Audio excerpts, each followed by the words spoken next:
Welcome back to the Sepang International Circuit to wrap up a wonderful couple of days of the 2017 Malaysia Superbike Championship. We have what we can term as a fun race coming up for you now. Well, it's a traditional race, I think, yeah, you got to say.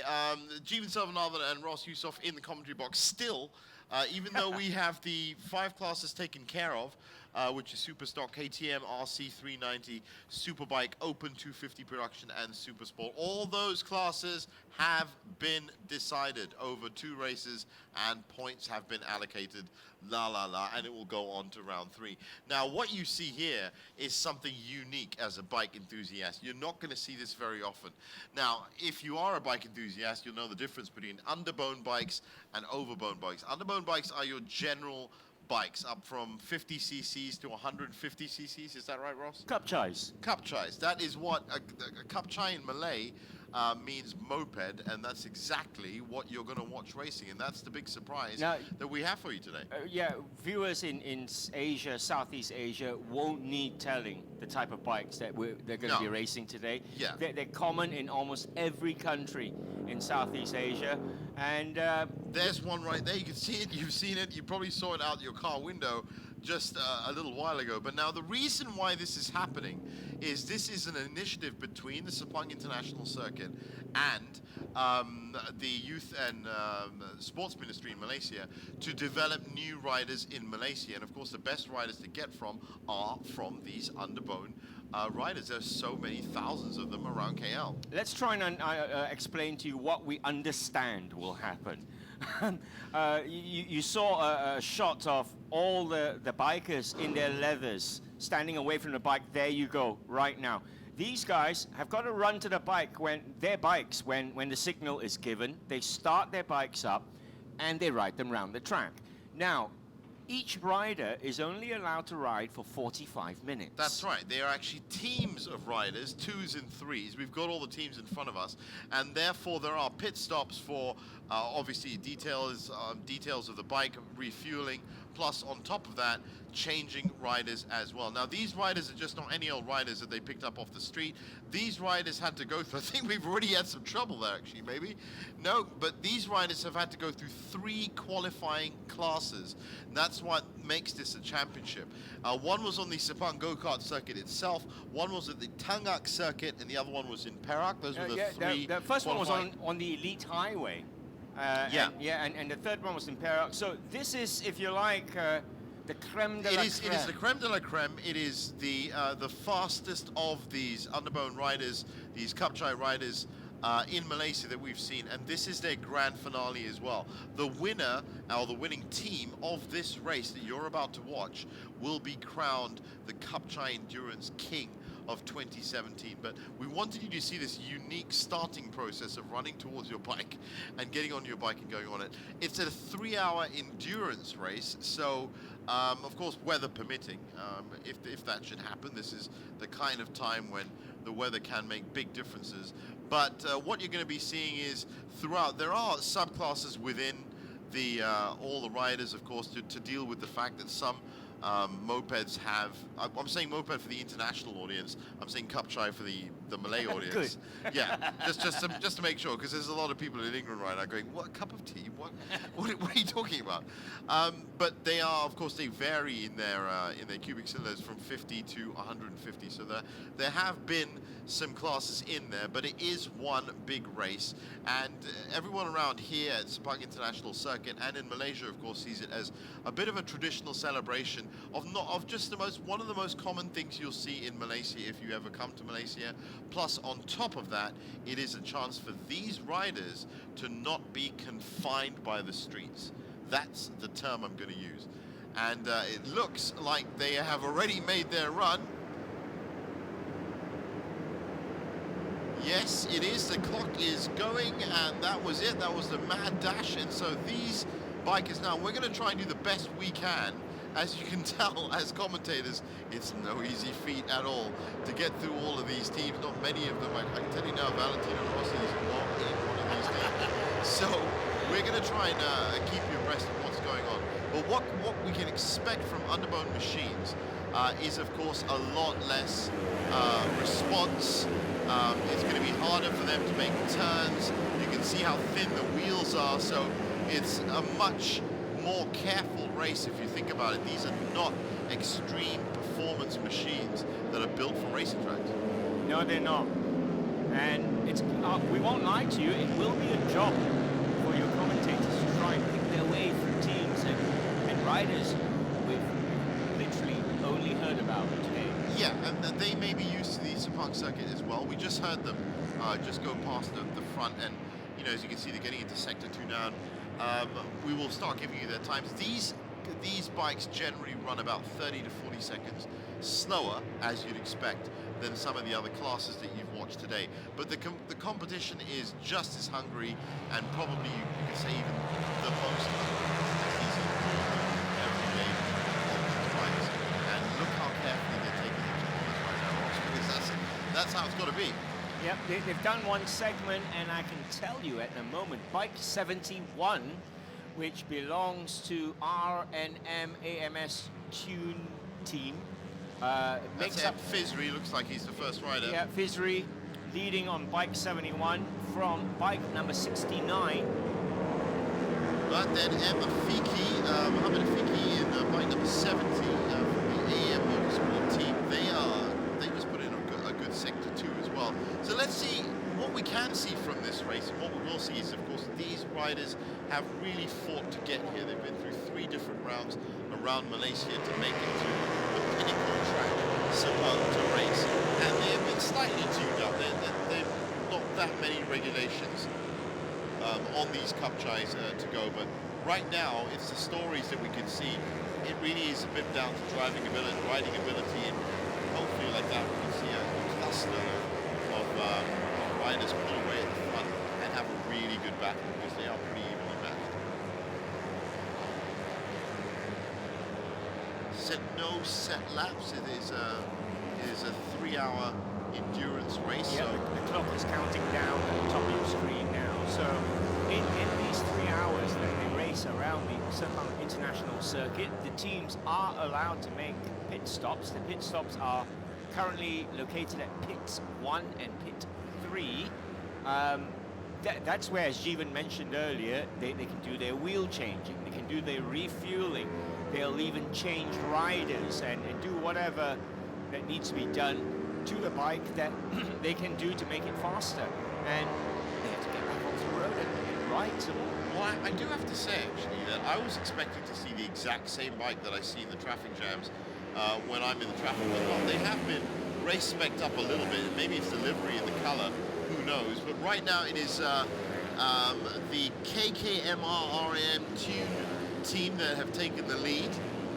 That's Emmy and Huzwan. Emmy and Huzwan are the riders there. Bike number 40 leading from bike 71, which is Afiki and Fairuz. Now we're expecting a lot of changes in the order as well, so we're just going to give you the top 5 from every now and then as they go through the laps, and we're going to see exactly how it all shapes up. And it should be with such a it's a race theoretically that most people can understand, because you and I, Jeevan, we've ridden Kapcais before. I have on holiday. I actually feel like a competitor now for a second because I have indeed, yes, and I think everyone in Asia, especially with the proliferation of Kapcais around, must have. They are the easiest means of communication. They're obviously meant for, believe it or not, Ross, first came out in 1950. They've actually been around for about 60 years now. Wow. And they usually come with a metal basket, but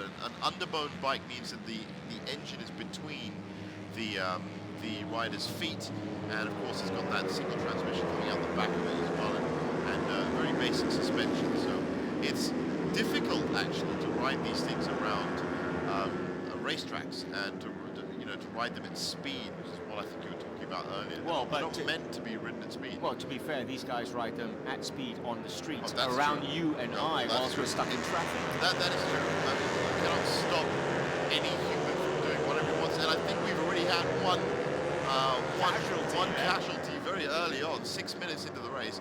But you're right, you can't stop humans from doing whatever they want to do. You give the slowest bike in the world, and I've been overtaken by Kapcai before sometimes. Many times. So, but you know, that's usually little bursts, and I'm sure there's going to be a traffic light or a building that stops them. When you've got 3 hours on an open track, endurance might just be the key word that comes into it, and it'll be interesting to see how they deal with team strategies and the like.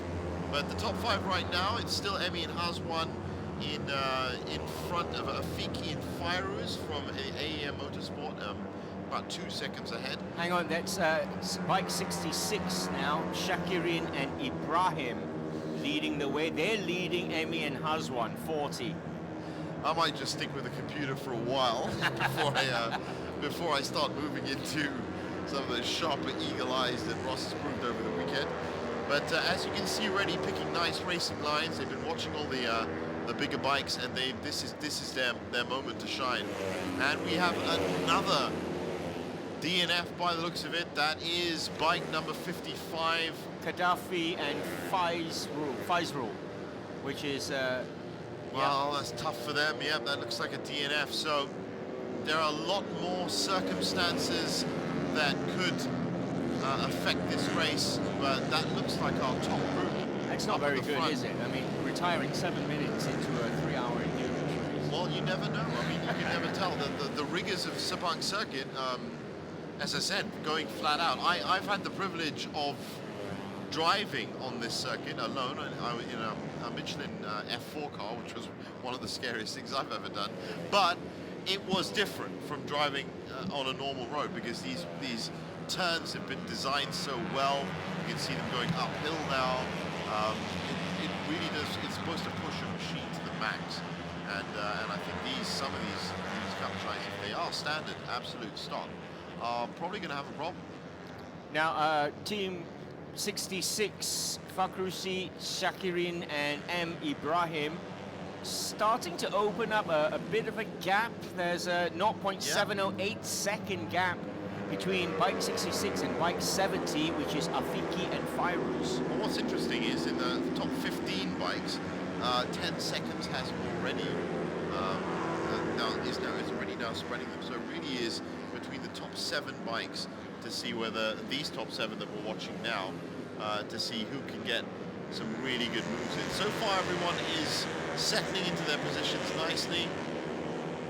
And once again, being everyday people, and they've only been in 3 qualifying rounds, there is that factor of fatigue, there is that factor of experience, of fitness that could make a difference. You know, I'm sure they've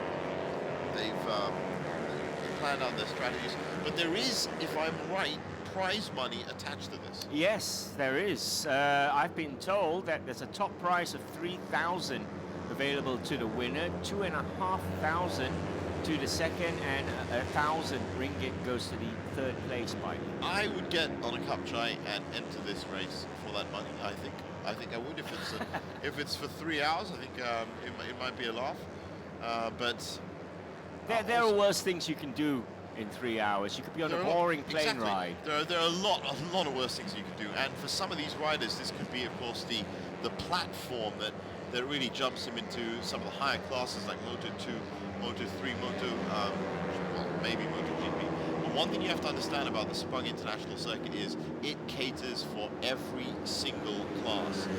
And what I mean by that in terms of imagery is, if you had a child, if you had Lewis Hamilton, for example, living at the circuit, he could grow through every single class that he needs to become a world champion. And that's the idea behind There's this. no better illustration than what you're seeing right now, the KBS Kapcai Endurance here at the Sepang International Circuit. It's our last race after 2 days of the Pirelli 2017 Malaysia Superbike Championship. It is the sign-off race for this weekend, and being the grand finale, this is going to be a unique opportunity, because this is, of course, going to crown the king itself.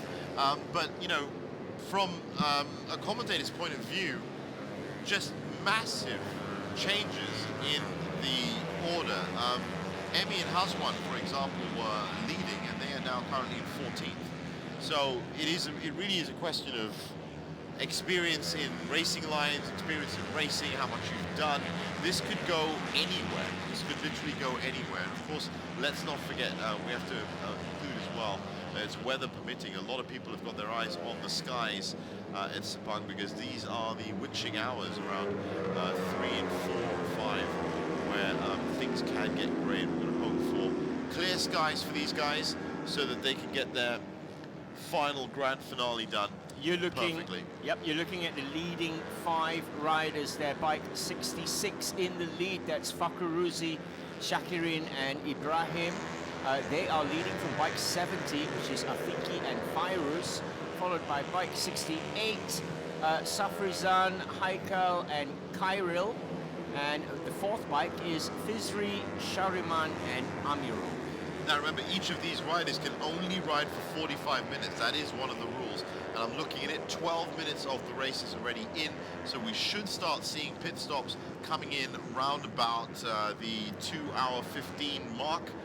Or round about the, I said the 45-minute mark on our screen, so let's say 2:15, and that's what I'll say on your screen as well. And that's, I think, when they're going to start moving through some of the different riders. But from the looks of it, a maximum of 3 needed for the 45 minutes each time, and it should be enough. And they seem to be pulling away as well. They are. Bike 66 is now a good 10 seconds away from Atan and Ilham, who are in 8th position in bike 45. Well, when it comes down to it, I'm not, you know, as I said, I haven't been riding bikes my whole life. I've commentated a lot of things, but you can get the machine, you can get the rider itself, but then there still has to be that extra bit of how fast you're going to push it. We saw earlier Ismail Smajli just take his bike and run rings around the rest of the super sport class, because he was just pushing that bike as fast as he could go because he wanted to get it. So drive and hunger is what it's all about, and I think that drive and hunger is also what the organizers of the race are looking for, because that drive and hunger will be the seeds that could possibly create a new motorsports legend, hopefully from Malaysia. Shakirin and Ibrahim have already started lapping people, so very, very interesting. Wow, that's nice to know that it's going to get even more complicated. That's a lot of races on the track right now, and it's going to be interesting to keep in touch with them with these wildly changing times. Look at those time splits, plus 55. Put that in the superbike category. Well, you're going to get a talking to in the pit afterwards. But there is your leader. We're assuming it's Fakhruzi Shakrin, the first rider, and he's most probably in a relay back race kind of strategy, going to try and build up the biggest lead that he can before he hands it off to Mohammed Ibrahim, who's his partner, and that should be in about half an hour from now. So as long as he can keep his lines right, everything should be okay.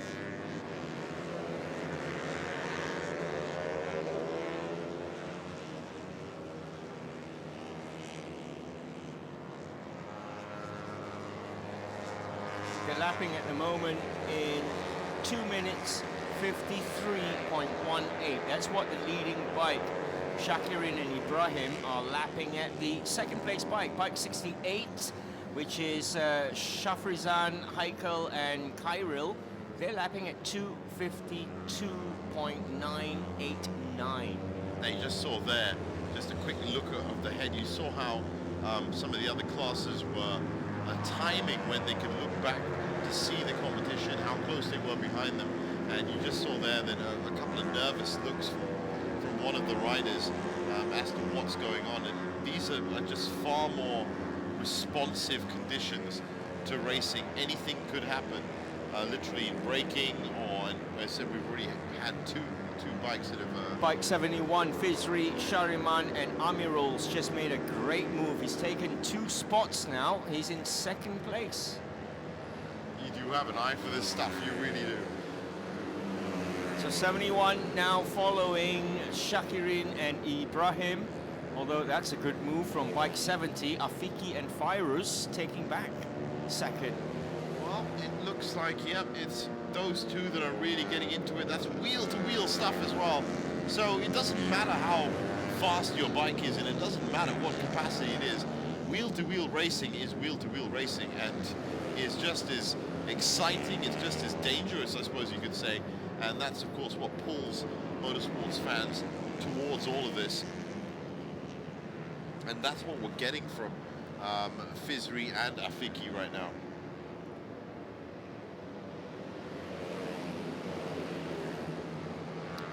So the riders have been on track for about 18 minutes coming up to. They do change riders, and so they do make a pit stop after 45 minutes. That should be interesting. That should be interesting. I'd like to see how they handle these pit stops as well. They're handling the lines pretty well. You can just see them blasting past some of the back markers as well. Well, this is the top three, or the top four. Fakrusi, Fizri, Afiki, and Safrizad on the number 68 bike. They're the ones that are really putting the pace in.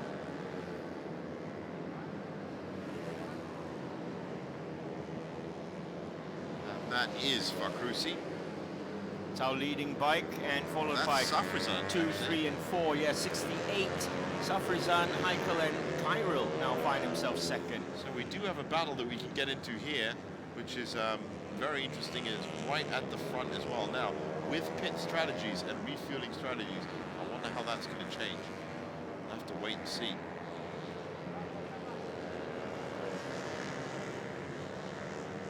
Now, a quick look down at his bike there. Now that one really looks like a bike you see on many streets in Malaysia, the number 13. Well, that was a back marker. The rest of them have been streamlined slightly, but not too much.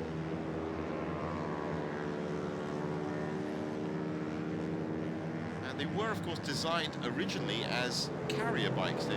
All mopeds, all Kapcais will come with a steel basket at the back of it for you to carry. It's obviously not on It's almost Asia's take on the European scooter. It is. The Vespa. Yeah. The Vespas were really kind of stylish ones. Would be interesting. I had one. I love one. How much torque did you get out of that? That's what we're looking at. As more back markers get taken here. But it's still pretty much the same leading 4 bikes at the moment. For sure. Yeah, bike 66, Shakirin and Ibrahim. Bike 68, Safrizan, Heikel, and Kyril. As well as bike 71, Fizri, Shariman, Amirul, and bike 70, Afiki and Fairuz. Those are the leading 4 at the moment, and they seem to be breaking away from the rest of the pack. Those 4 bikes have got a good 9-second lead over the 5th bike, which is bike 78 of Sharizad and Sharil. And they're really pulling some G's up, coming up this hill now. We've seen so many bikes do this.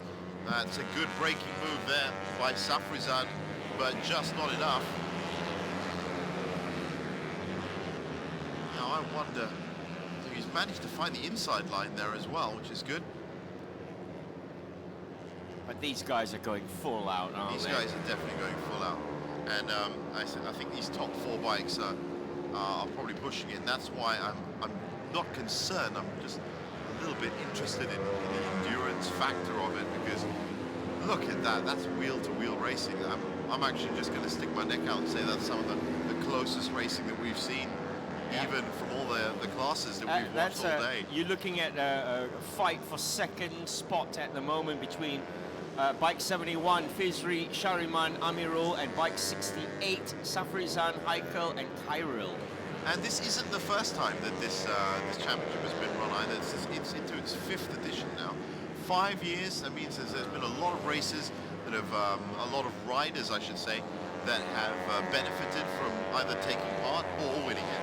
And just learning a little bit more about riding, learning a little bit more about their bikes, and of course getting this wonderful experience to actually ride a bike on racing lines at the Sepang International Circuit as well. Now look how close they are there, and that's Safrizan trying again, but just not managing to find his way past Fizri, and just hanging in the back there. That's Afiki. I think that might be Fakrusi actually. As We'll now, find out now as they get this to back straight. yeah, there's a 2.5-second gap between the number 1 bike 66, which is Shakirin and Ibrahim, and bike 68, Safrizan, Heikel, Kyril. So that's Afiki in bike number 70. That's Fizri, and that's Safrizan in the white. That's the battle that we're watching now. And I don't know. Well, they're all very close up, but it's Fakrusi who it looks like he's just edging it. So in about 18 minutes time, you're going to be seeing a lot of these teams make their way to the pit stop, because each rider in this format, in this race, each rider is allowed a maximum riding time of 45 minutes.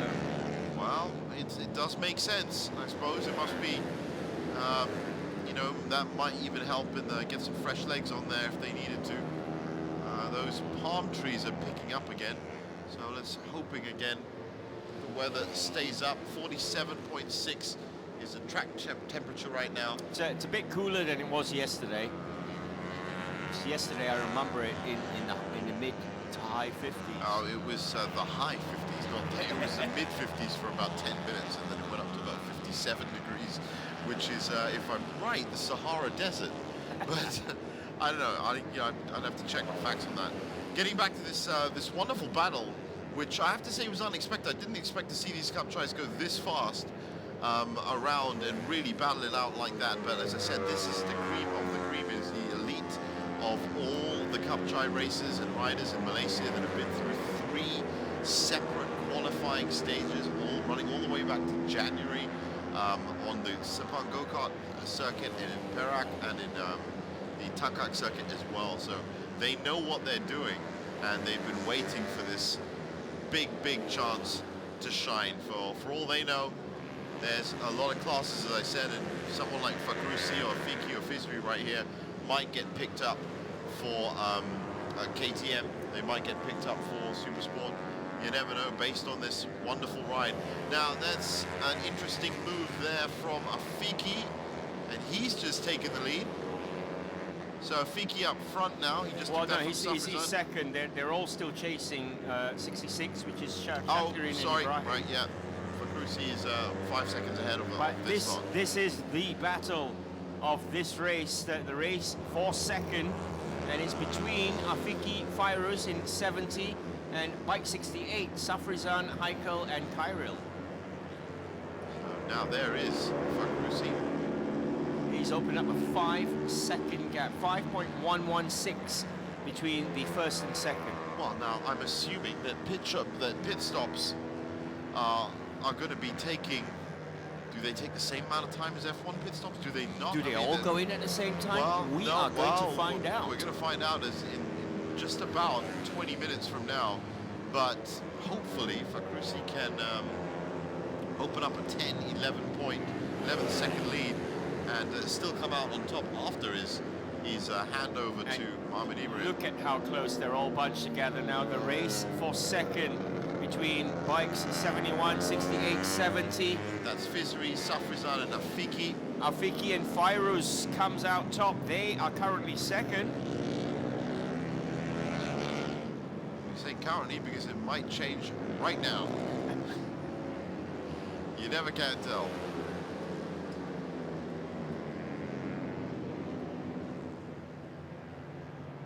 And here they are again, and this really is the biggest battle. But look at Fakrusi just out at the front. Is that Fakrusi? It is.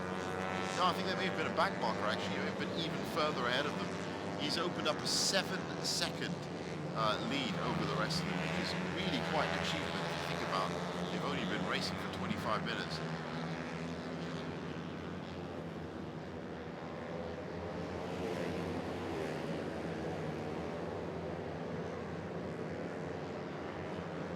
So if you're wondering about the number of laps they do, this is an endurance race. The clock is counting down on the top of your screen, a 3-hour race. The rules are 45 minutes only. Each rider is allowed on the track. You are allowed to make pit stops, to refuel, to change your wheels, to tweak the bike however you want. We've heard those pit stops are going to be pits 1 and 3. 1 and 3. So we'll be having a look at those. And I've never seen a Kapcai pit stop before, so I'll be very happy to... I've never seen a Kapcai on a racetrack before. I've never seen a Kapcai on a racetrack before, either myself. But amazed at the speed. That's a great move there by Fizri to come in on the outside. And he's having a really good battle with Safrizan. I'm really enjoying that. Safrizan doing well. He was aware of Fizri coming in up on the outside. Certainly closed that door. But Fizri is right up onto the back wheel now of Safrizan, Heikel and Kyril. Just about half an hour completed so far of this 3-hour race. Now you were saying a little bit earlier before this that these Kapcais, these mopeds, are some of the most reliable bikes known in the biking world. Well, they certainly are. They run all the time, and you've seen how many things people can carry on them. That's right, they are. You think versatile. they're a one-seater? No, they are definitely versatile. You can carry up to 4 people on these things. On some of these things. And obviously we're not condoning any of that, but we have seen it done. And you know, well, it is safe or not. For most countries in Southeast Asia where the Kapcai is very, very popular, it is the cheapest mode of transport that you can buy. And you know, if you're sensible with it, it'll get you from A to B, wouldn't it? So. And that is actually exactly what I'm talking about. That would be the first point of contact with motion for kids, young kids, and young adults as well, all the way across stretching Indonesia and Thailand and Malaysia. Their first experience of riding will be on a Kapcai. So if you're going to nurture that experience and try and create a motorsport champion or a motorsport competitor, then it's one of the best places to actually see if they can pull off, well, for example, if Fakhrusi can pull off a 10-second lead, then he might seriously have some skills that can take him a lot further. He's now 10.656 seconds, Fakhrusi Shakirin, on bike 66, ahead of bike 71, Fizri Shariman Amirul. Fizri Amiran Shamirul involved in a head-to-head really with Safrizan, Heikel and Kyril. Bike 68 and keeping very close behind. Bike 70, in fact all 3 of them. It's just changed. Bike 71, Fizri's just dropped down to 4th. And just confirmation on those 2 bikes that we saw that were out. Well, it looks like one of those bikes was out. Shahrizad and Sharil from the Atan Motorsport team, they are out after lap 1. Well, it looks like they've just come back in, and maybe they actually made a pit stop. Who knows? Maybe, you never know. But we'll keep you updated on that. Not in contention, to be honest. In the top 10. Fastest lap, fastest segment so far from the leading bike, 66, segment 2, done in 41 seconds. That's very, very nice from Fakhrusi, the Mewar Cafe team. Certainly riding a good race, keeping his head down, and he's in the pits, which will be very interesting. 15 minutes before the allotted changeover time. Well, yeah, I mean it's a maximum of 45 minutes, I suppose, unless it's a bike change. In which case, let's see whether he's actually going to change anything on his bike, or it's just going to be a straight driver change. Haven't got the best view of it. But in the meantime, he's going to lose his lead, that's for certain. That's an interesting little strategy. In pit, it says right there. We'll tell you how long it's going to take for him to come out of that. In the meantime, the battle behind bike 66 still involves bikes 71, 70, 68, and now 66 as well. Well, Fakhrusi looks like he's back out. That was a very, very quick pit stop indeed. And if it is Mohammed Ibrahim, in fact, that has come out, there he is coming out now. That means a different set of leathers. It's a different set of leathers, so that's Ibrahim from now on. And he is, well, it says it's in 4th. I don't know if he still is going to be in 4th, if that 10 seconds was enough or not. He's just been passed by the number 8 bike, Imi and Hazwan. So that gives you an idea of how long, roughly, that pit stop has taken. Yeah. Bike 66. Well, he's on lap 10 now. Well, he's on lap 9, whereas Fizri, Afiki, and Safrizan are the three at the front. So we've got 4 more bikes in pit at the moment. Bike 62, 41, 56, and 58. Currently leading is bike 71, Fizri Shariman Amirul. Who is going to have to come in soon. Yeah. He's going to have to come in very soon. Oh, well, it'll be Fizri. He's going to have to hand it over to Shariman. So let's see exactly what, after this first set of pit stops, exactly how. Now, the bike in number 7 on your screen, Fakurazi, Shakirin, and Ibrahim, they've had their pit stop. So all the bikes above 7, 1 to 6, they've all yet to come in. Yeah. Which will make it very, very interesting indeed. An early strategy from Fakrusi might even work out better for him, as he has been putting in the fastest laps as well. A lot of bikes coming in now. It's number 58. Shazwan in, and look, it said it was out, and looks like that bike is back on the circuit. We've got Akmal Hakim in the pit as well. And as things start settling down, as people start going past the start line, it's still Fizri ahead of Afiki, Safrizan, Noor Edrin, Shafiq, and Emin Hazwan, who was talking about beforehand, dropping down, are now up to 6th. Quite interesting. That's the leader in your picture right now, the green bike number 71. Fizri Shariman Amirul, a 3-man team. Once again, just to repeat the rules for you, each bike rider, each racer is allowed for a maximum of 45 minutes on track. That's right, and they can enter the pit for rider change or bike refueling at any time they want. That's one thing that we didn't mention before. It's not just one pit. They can come in whenever they like, and it's good to know that they can get as much help. But those riders have to change every 45 minutes max, and the pit stop location is actually at pit 2 South Paddock. So it is nicely marshaled out once again and well organized by everyone. Especially up at SIC for this traditional ending of the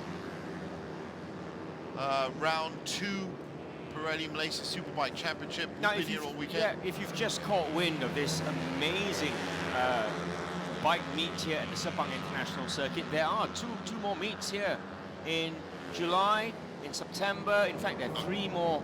That's right. That's right. This venue that you can come and see. It's the Pirelli Malaysia Superbike Championship. Well, I mean, I can tell you that the dates of them now, but this Kapcai Endurance is the grand finale and will only be today after. But the round 3 of the Pirelli Malaysia Superbike Championship is on the 28th to 30th of July. Round 4 is on the 15th to 17th of September, and round 5 is on the 24th to 26th of November. Check all of those and check what you can expect from them as well on the website www.sepangcircuit.com.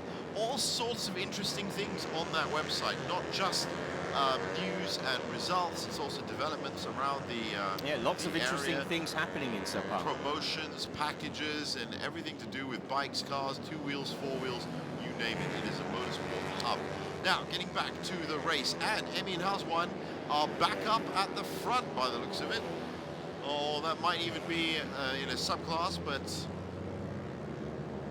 no, Fizri and Afiki are still and there they are, 71 and 68 Safrizan. So Safrizan's actually in the lead ahead of Fizri, and it's been like that, and it's been back and forth as well. So 40 minutes almost done. And that means that one of them is going to have to come in. So interestingly, well, Afiki has come in. Yep, bike number 70 has gone into the pit. So the earliest leader we had, bike 66, Shakirin and Ibrahim, They're currently in 7th, but they have made their pit stop. That's right. So Ibrahim is probably on the bike now, while Fakrusi is taking a rest. Now the interesting thing is that Afiki has come into the pits. Now every 45 minutes means that Fizri has to come into the pits at the end of this lap, because it will be 45 minutes on that 71 bike. So that's going to be interesting. Safrizan's the same as well. He has not come in. Both of these two are going to have to relinquish 1 and 2, because 45 minutes on the bike is the most that you can have before they're going to have to change to Shariman and Heikel are going to be the two riders that come on. Maybe it'll be here. Yeah, it's hardly a gap between the first and second. You can see them in your picture right now at the back, the two different shades of green, 68 and 71. There they are, Safrizan 68, Fizri 71. That 40 minutes done. And they've got to be thinking now about making pit stops. The front two. Those front two have to do it. Everybody else, or a great many of the riders, have already come in. Currently in pit is Noedrin Ezerin, who's in 7th as well. Shakirin and Ibrahim, bike 66, are they're now up to 4th, having made a pit stop. Yeah, already. that's right. And it should work like that. It should work that the first in suddenly promotes themselves up to the top. And it has to be that Fizri's got to come in now. Currently in the pits, bike number 60, Noedrin Ezurin and M. Zuhilmi. Now this fight between Safrizan in 68 and Fizri 71 is going to stop. They're coming into the sector, the 3rd sector. The pit stop, the pit lane's going to be after that. It's 43 minutes that we've been running this race now, so they're going to have to stop that. If not, I'm assuming there's going to be some kind of penalty for them. Certainly looks like he's given up the ghost a bit. He's let Safrizan through. And there he is, as expected. But Safrizan has stayed on. Safrizan's come in as well. Yep, there you go, as expected. Bike 71 and bike 68, both into the pits. I think that's 68. 71 is definitely in. I don't know if that's Safrizan or not. If it is Safrizan, then that would fit the rules. If it isn't, Safrizan is going to be trying to squeeze in one more lap before he can come in. It's going to be very difficult to do. But it's good to see that Fizri's in. Let's see how quickly he can get out.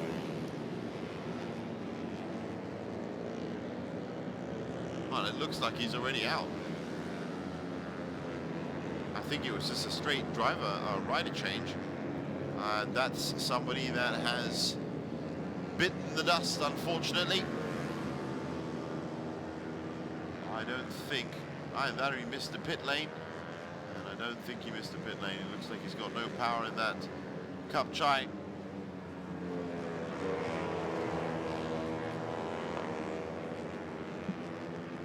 So Safrizan, by not coming in, is of course number 1 and quite off by himself. But I wonder if he's going to be able to sneak that lap in. 2 minutes 54. He's cutting it very, very close. He's going to have to come in now. Fakrusi, meanwhile, is back up into 2nd with that first pit stop. So that's Ibrahim that's probably riding that bike now.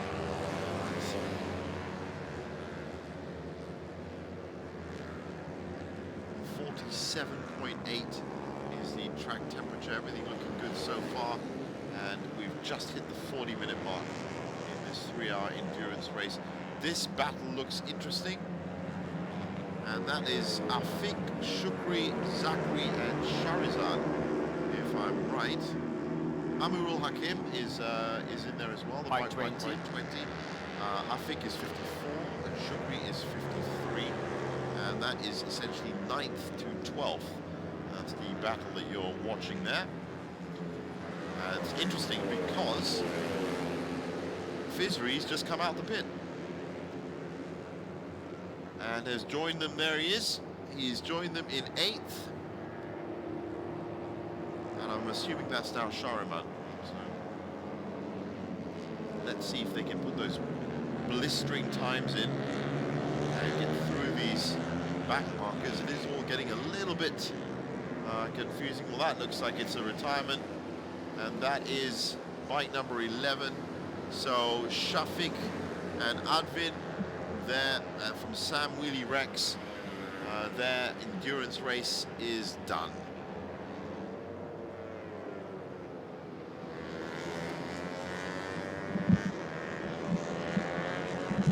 If you've just joined us, this is the final event for the Pirelli Malaysia Superbike Championship Round 2 weekend. Races 1 and 2 in all 5 categories: Superstock, KTM, RC 390, Superbike, Open 250, and Supersport have all been completed. There's some really great victories. We had 4 double winners just today, in fact, in their classes. And this, what you're watching now, is a special grand finale event for a championship that's been running in Malaysia over the last 3 or 4 months, devoted for everyday people on everyday bikes. 3-hour endurance race. This is our leading bike, bike 68, Safrizan, Haikal, and Kyril. They have been into the pits, have they? They have not yet been into the pits. Safrizan has not been in the pits yet, but I'm expecting him in at any point, because 45 minutes into this race is 2:15 on that marker, so he should be coming in right now. He hasn't got that much of a gap. He hasn't got enough of a gap at all, and he knows it. But perhaps, I'm absolutely sure that he's got to come in the pits now. He's got 2 minutes left. I would be very, very surprised if he tried to sneak in another lap when they're lapping at 2:57 and you've got 2 minutes left. It's a bit tough with the rules. Fakrasi there, as you can see, 45 seconds back from Safrizan, who is in first, but that's because Safrizan hasn't come in to the pits yet. You're looking at 10 and 11, bike 49, Zakri and Amirul, and in 11th position, bike 60, which is Azurin and Zulhilmi. There's bike number 50.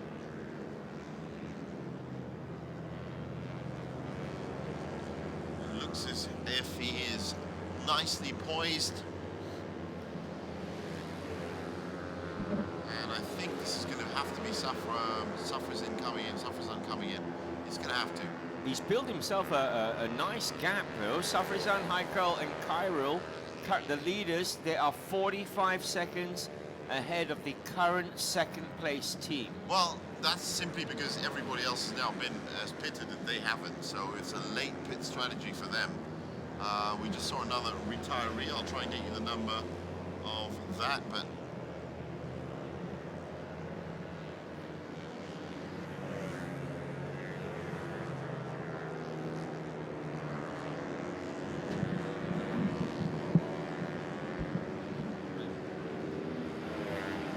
and it looks like he's in pit as expected. Safrizan has left it right to the edge, and he's now going to be handing it over to Heikel. Maybe it's just going to be a quick pit like that. Now, can bike 66, Shakirin and Ibrahim get up past the pit stop before bike 68, Safrizan, Heikel, and Kyril gets back out again? Everyone else, as I said, is now lagging back. It was a very interesting strategy. Emi and Haswan have just been, well, they haven't finished. The KKMR RN2 racing team, so they were running up front at a time, and they're out now as well. Well, they're out of it now. Now let's just see how long Safrizan takes to come out, because all that time Fakhrouzi is he's back out. No, there's something wrong with Safrizan's bike, because he's just been called out. They're out. So it means that Fakhrouzi, Shakirin, and Ibrahim are in the lead at the moment, because Safrizan is not coming out of that pit by the looks of it. No, he is back out. I think that was just another technical error. And he's come out behind Fakhrouzi, so everything has returned back to normal. again after 15 laps. So the next time that happens, that's going to be at in another 45 minutes, or it could be at any time before that. But of course, as we saw from Safrizan, a good way to keep second spot is to get your pit stop and do it right at the end. A lot of strategy has gone into that. Almost an hour done of this 3-hour race now. Weather's still holding up well. There is Fizri, or I should say Shariman, in 5th at the moment. Easy to spot his bike with that bright green foil at the front.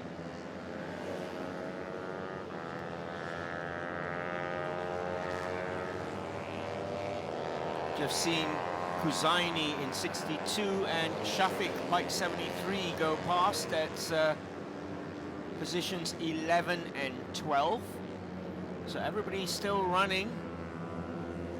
We've had a few retirements. We have had a few retirements, and that's where that whole endurance aspect comes into it.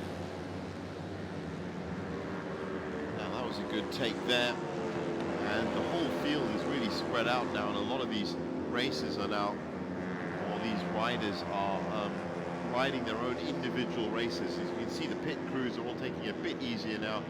All the teams have come in at least once, I would have thought. Hazim and Idil currently in there from the Ligori Motorsport. And a quick word for all of these motorsport teams, the Meiwa Cafe team, the Chapit Racing team, the GRT Apitech, Heartbeat Racing, Dolphin Motors. You see them at the sides of the roads. You see them, you know, they're not the biggest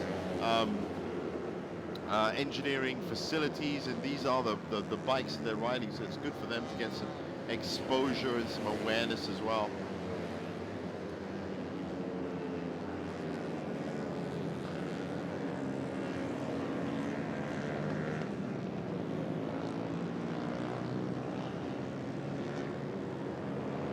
And that's our leader, bike number 66, Fakruzi, Shakirin and M. Ibrahim. We believe it's Ibrahim on the bike right now. They have had a rider change. Oh, there's another biker out there. For another retirement.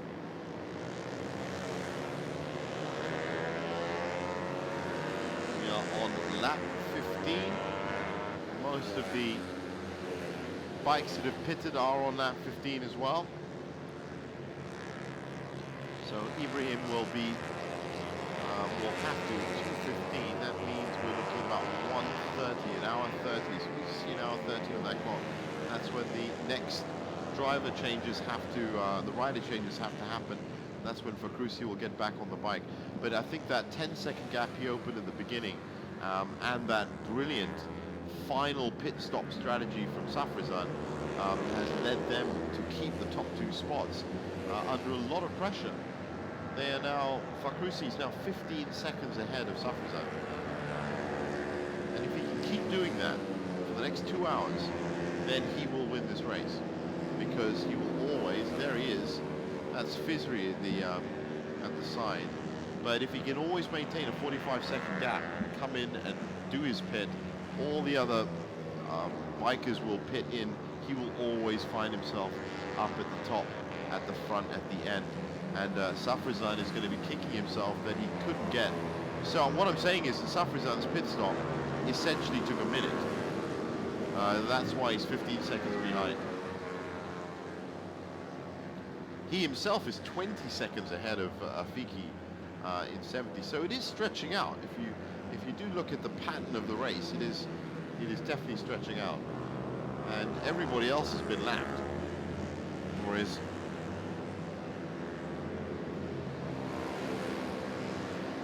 and I was wondering, and I have been doing some research as well, as to who the defending champions were. Of course, this is the 5th edition of this endurance race, and I can tell you now that that information has just come in. I did say earlier with Ross that this would be a very mysterious race. Well, I can tell you now the Chapit Racing team are the defending champions, and Safrizan, that's bike Safrizan's 68. team. So it's going to be interesting to see if they can pull off a repeat of that now. There's a great strategy from them.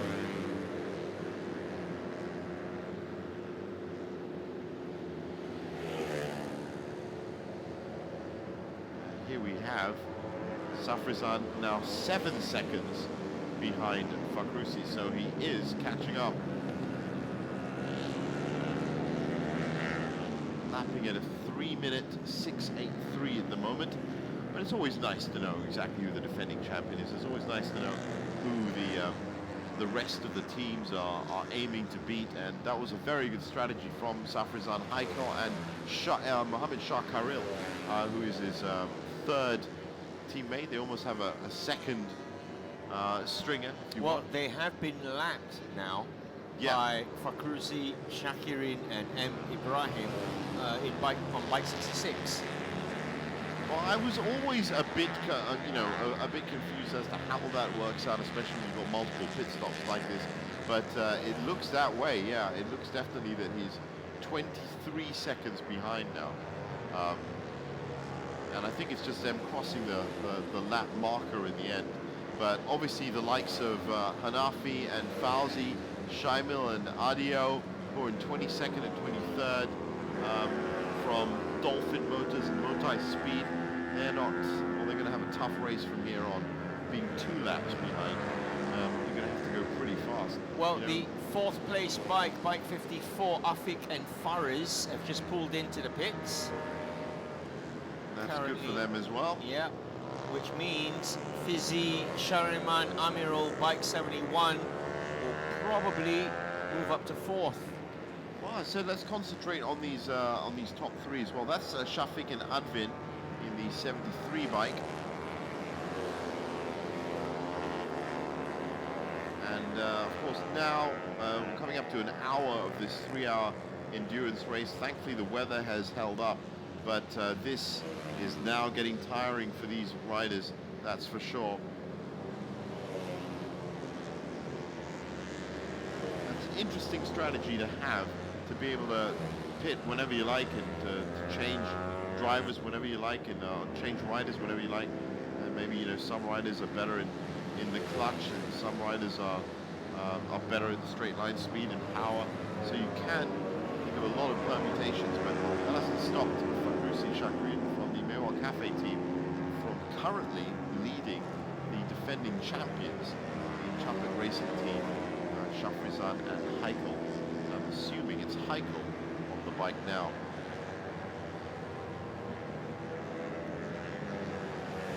Five minutes to go to the hour.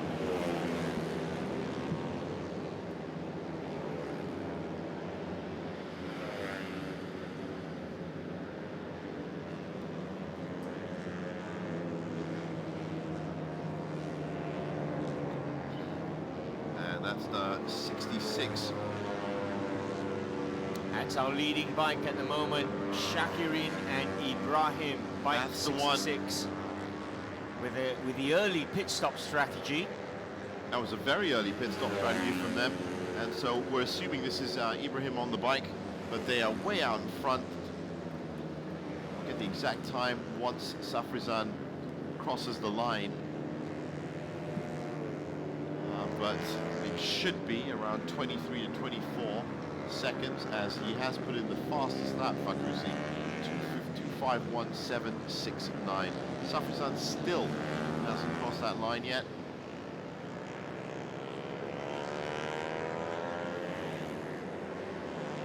There you go. Well, it's up to 31 seconds. Yeah, 31 seconds, the gap between the first and second bikes at the moment. Now, that seems to me, we were wondering as to the speed of a pit stop, and these aren't Ferrari pit engineers that can do these things in 8.6 seconds. Fakhrusi, when we get to 1.5 hours, halfway through the race, is going to have to change again. Ibrahim is going to have to change to Fakhrusi, and that might take 45 seconds. It might take 30 seconds. So he's again building up as much as he can. And to that end, you have to say that Safrizan from the Chapek Racing team is doing pretty well as well. He's 10 seconds ahead of Afiki, so they're looking good for second spot. Another bike into the pits right now, bike 78, Shahrizad and Sharil currently in 5th position. They are in pit. Might get some shots of that. There's now just a constant drone of engines past our commentary box. As you can imagine, it's all of these teams and riders are spread out all over the track.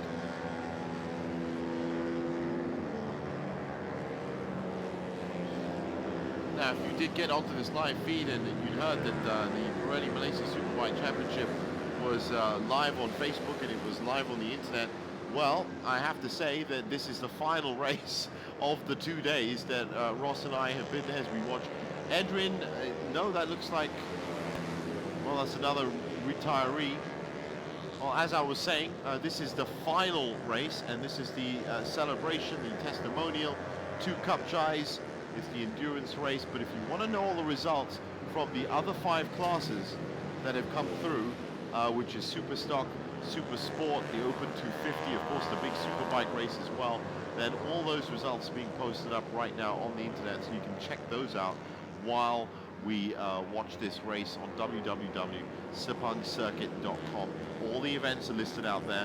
A lot of other things are listed out there as well. All the different events and activities you can get into at Sepang, but most importantly, the results from those classes are already up on the website. You can check them out, and it's been a great weekend of racing, I can tell you that, from all 5 classes.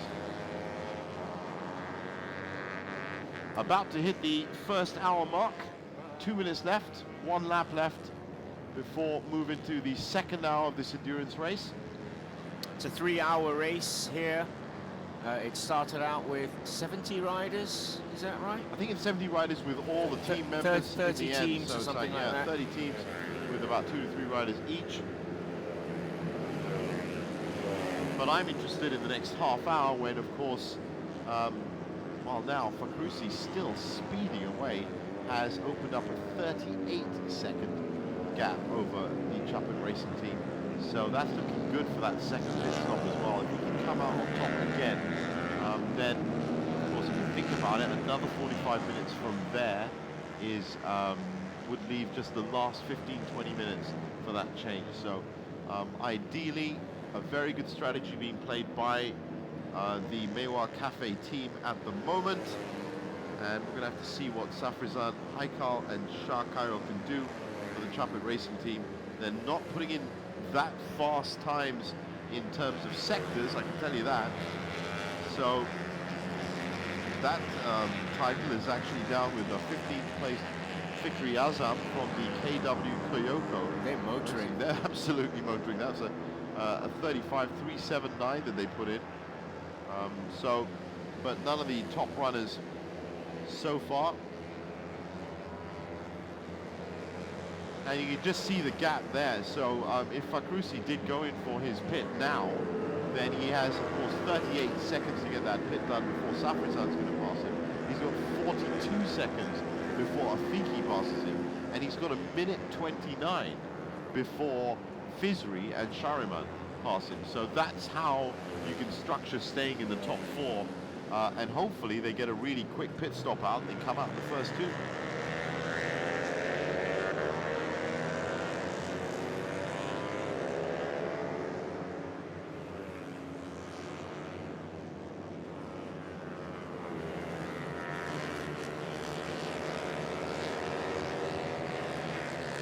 So far this endurance race is playing out very nicely, and the top 5, well, if you look after Fizri and Shariman, there's half an hour between them, and that's down to, you know, it means that however badly or however well that next pit stop comes in for Fakrusi, he could still end up in the top 4 and make a charge for number 1. Ideally, he's going to still come out in number 1, and that bike is doing just fine. Now, the battle you're looking at here is for 2nd, 3rd, and 4th. That's Safrizan 68, Afiki 70, and Fizri 71. That's the exact what I'm talking about. That's the battle. They're very close together, but they're all very far away from Fakrusi up front. There you go. There's a 43-second gap between Fakrusi, Shakirin and M. Ibrahim on bike 66 compared to the second place bike at the moment, Afiki and Fairuz on 70. And that's, as I said, they're just 400ths of a second, as you can see on the screen, ahead of Safrizad's Chapin Racing Team, who are now in third. 2, 3, 4 are embroiled in a dogfight at the moment. And I'll tell you now, with 29 minutes running out till the next pit stop change, they're going to need more time than that, or else they're going to drop down the standings. The most perfectly placed rider or team at the moment is the Meiwa Cafe team with Fakhrusi and Ibrahim, with that 43-second buffer to get in, say hi to the team, have a cup of coffee, sit down, change the wheels, get out, still be. That is, of course, a complete, that's the worst thing you could possibly do, because hopefully they're going to try and get out in about 8 seconds. Just get off the bike, get the other rider on the bike and get moving. 8 seconds, of course, is an F1 pit stop time. So I'm assuming they take about 30 seconds for each of their pit stops. Well, what a fight we've got here. That's a wonderful move. Bike 68, Safrizan, Einkel and Kyril taking Afiki and Fairuz. In fact, Afiki Fairuz was looking over his left shoulder and he got passed on his right. On his right. Typical.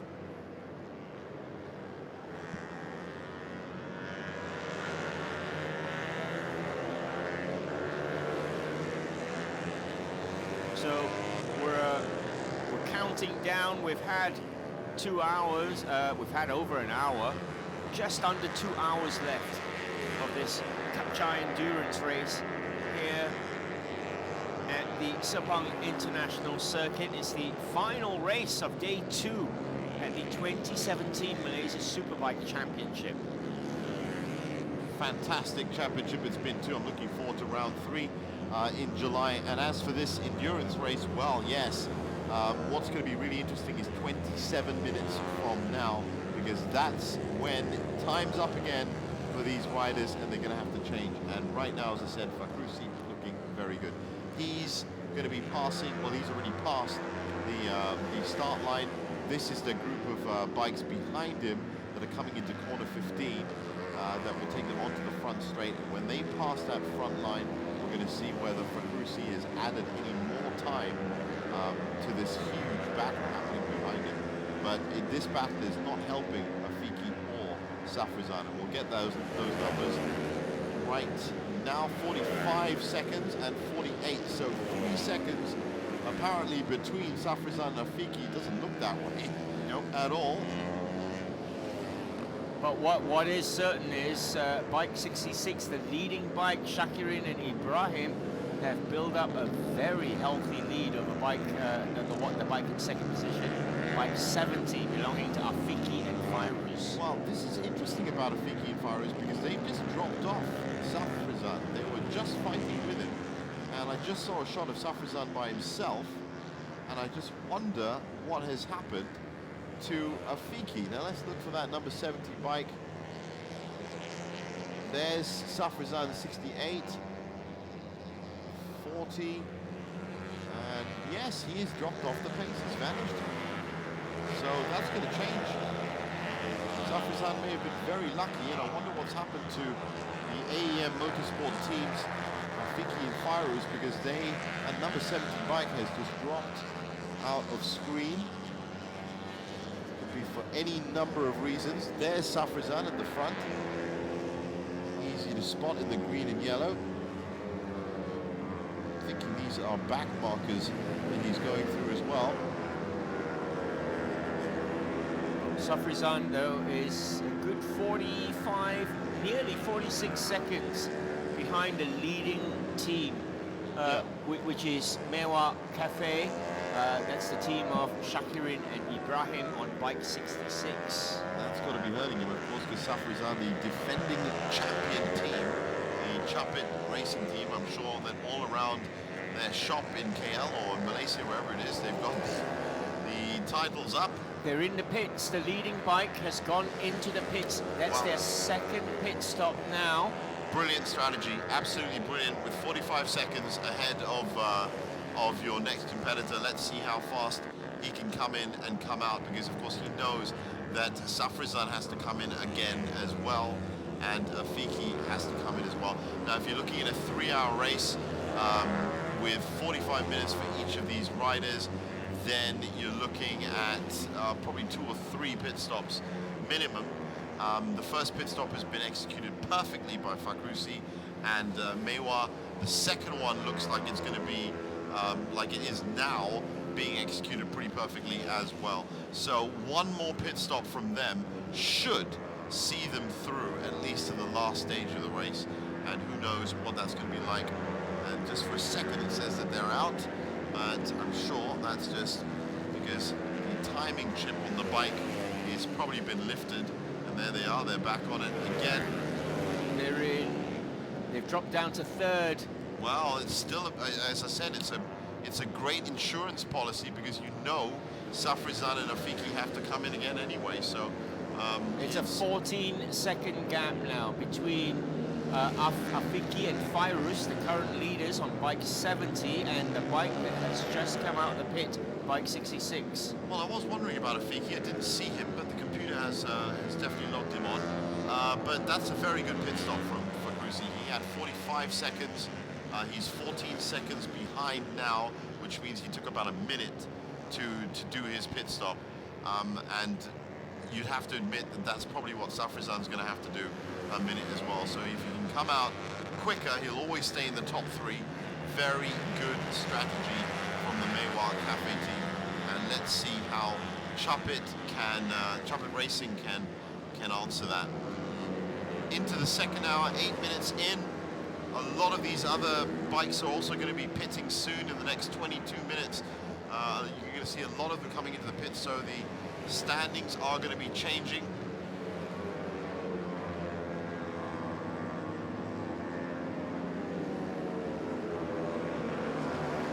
Track temperature dropping, as you'd expect, as we get into the afternoon.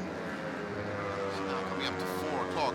And this is the time when we have to start looking at the skies a bit, because 4 o'clock in Malaysia, I don't know what the weather's like around the world for you guys, but for us in Malaysia, 4 o'clock is pretty much the time. If it's going to rain, then it might rain. So we are going to keep an eye on the skies for you and let you know. Of course, if that happens, then there's going to be a whole host of changes, and it might just be changing in tires if the rain is light enough. Of course, if it's heavy enough, that might lead to serious changes. But right now, as it stands, Afiki is on top. Safrizan is on top, is second. Both of them still have to come in for a pit. Fakhrouzi, who's in 3rd, has just put in the fastest Sector 2 time, 40.850. Fresh tyres, fresh 49 rider. is second, yeah, exactly. Sector 3, 49.455. So you know for a fact that even as Afiki and Safrizan come in for their pits, there's a fast rider that is on their tail.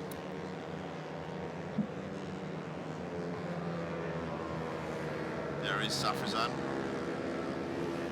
And as you can see, that's a back marker, I think, with him. That's bike number 40, that's Emi and Haswan. They're 1 lap back. In 10th. Long, long way back. Now, this is the front straight. No, that looks like the back straight. And there we are again. Fakhrouzi is now closing in on Safrizan, as expected, and Afiki as well. He's cut that deficit down to 3. And it looks to me, with them setting the best lap, 2:56.46. 2 best sectors as well. That is definitely the fastest lap. By a long way. Yeah, and the fastest by 6 seconds, in fact. So, yeah, he's definitely in it to win it for sure, Fakhrouzi. And I think right now we're going to have to say that we are going to be putting our votes in for Fakhrouzi. If he can do it, of course. The Chapit Racing team have won this before. They are defending champions. Let's see what they can do.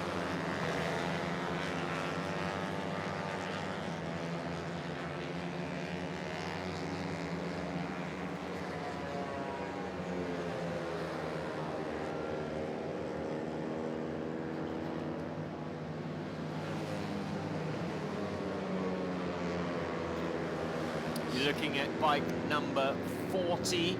That's the 9th place bike of Imi and Hazwan. From the KKMR R&M team.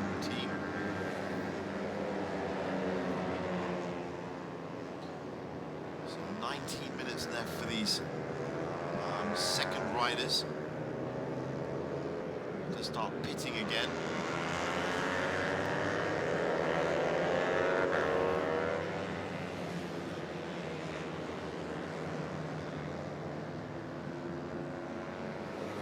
So you can imagine that south paddock to full of traffic in a second. So just 11 seconds for Fakhrusi to make up to get in the lead, and that's going to be troubling Afiki and Safrizan. That's just not long enough, because it's going to take you, of course. Remember that when you get into, we haven't been talking about pit lanes because there haven't been any pit stops today and across the weekend, but remember, when you get into a pit lane, there is a pit speed as well. You are only allowed, I think it's 70 kilometers an hour in the pit lane, so that's going to take you 5 seconds. It looked like when Fakhrusi went in for his first pit stop, I was having half an hour, and it took a good 5-6 seconds before he actually got stop. to his pit. And then after that, you can at least add another 30. So you're talking about 35 to 40 seconds, and that's what Afiki and Safrizan are thinking about now, because Fakhrusi is well on. He's still putting up he's in first. I'm assuming that both of them have come into the pit, but yeah, good maneuvering. He's overtaken 68, Safrizan, Heikel, and Kyril, and now build up close to a 2-second lead. Well, that might be from that blinding lap that was 6 seconds faster than everybody else. And there you go, 248. I can tell you now, Safrizan is lapping at 254, and Afiki is currently in the pits.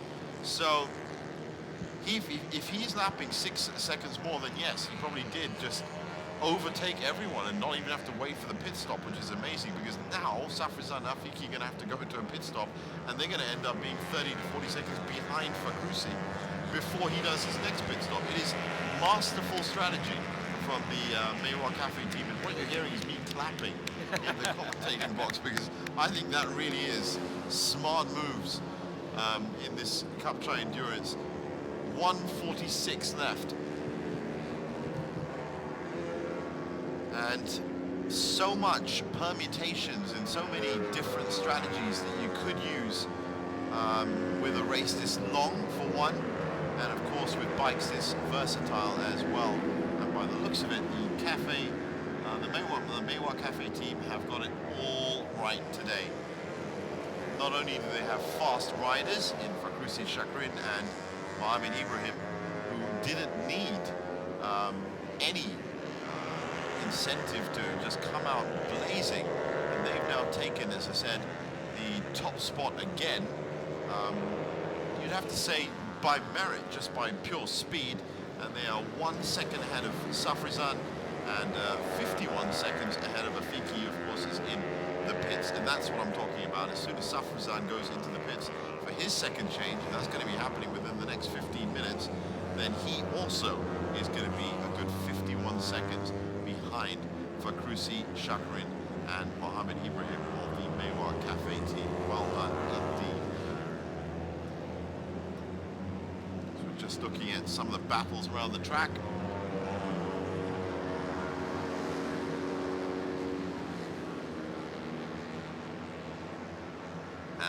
And more bikes coming into the pit now. Shafiq and Advin from the Sam Wheelie Rex team, they're currently in the pit. 1 hour 30 is the cutoff, really, for when you can next get in the pit. So not be surprised to see a lot of these bikes coming in.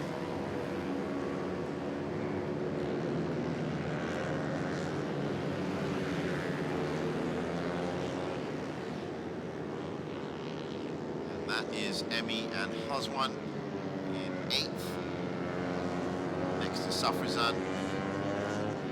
And that is a very dangerous situation to have just gone off the boil a little bit and off the track as well. I think That was Nur Fadzil and Mohamed Shazlan. Meanwhile, Fakhruzi, Shakirin and M. Ibrahim continue to blaze the track, and the fastest lap time at the moment, 2:48.455. They are lapping 6 seconds faster than everybody incredible. else. Now, what we just saw, of course, was Afiki go into the pits, and that's where they currently are right now. And they immediately dropped to 51. There you go, 59 seconds behind Fakhruzi. And that was still their second pit. So Fakhruzi has his second pit, all waiting. It's all been done, everything's been done, and in complete control of this. Safrizan has to come in within the next 13 minutes, and you can see that dropping down to at least another 45, 50 seconds at least. So Fakhruzi, Shakirin and Mohamed Ibrahim on the Meiwa Cafe team doing everything right, and that is more trouble. Look at the frenetic. I don't think he's going to get back on. You need to take that to the service center. That's where you need to go. That doesn't look good. That's number 77, which is... You have to wait for that bike. M is M. Nasri. Nasri. And it doesn't look like he's going to be restarting it. Not giving up though. Nice to see. Not giving it up. But that front, the front handlebars looked like it was going to be a service job. It was going to take at least a couple of weeks. Not that I know.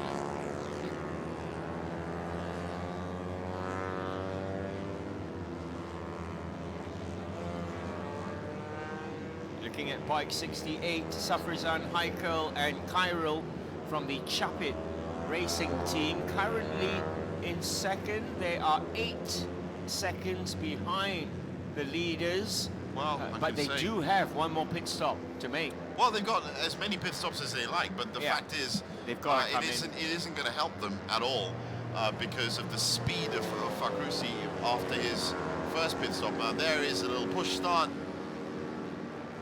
and I'm having a feeling that that's done and dusted. So endurance is the word, and as you can tell, it doesn't quite work out for them. So as we get a lot of changes on the order, Fakhruzi's still up there. Safrizan is 13 seconds behind. That's before the pit stop. Safrizan has to come in for a pit stop in the next 10 minutes. And Mohamed Shah Kyril, most probably the rider that's going to take control. Very interesting rule, this 45 minutes for each rider. It's a completely different way of strategizing how you're going to do your race. And Fizri, Shariman, all of them looking one lap back, but we're going to get the right times on them. That's Emi and Hazwan and the orange 40 bike still in 7th. And there you have it. Afiki now 1:05 behind. 1 minute 5. 1 minute 5 behind. Fizzy 1 minute 14. That's right, 1 minute 14 behind Fakhruzi, and they're still putting in fast sector 2s. And they're the ones who've made the pit stops as well. Right.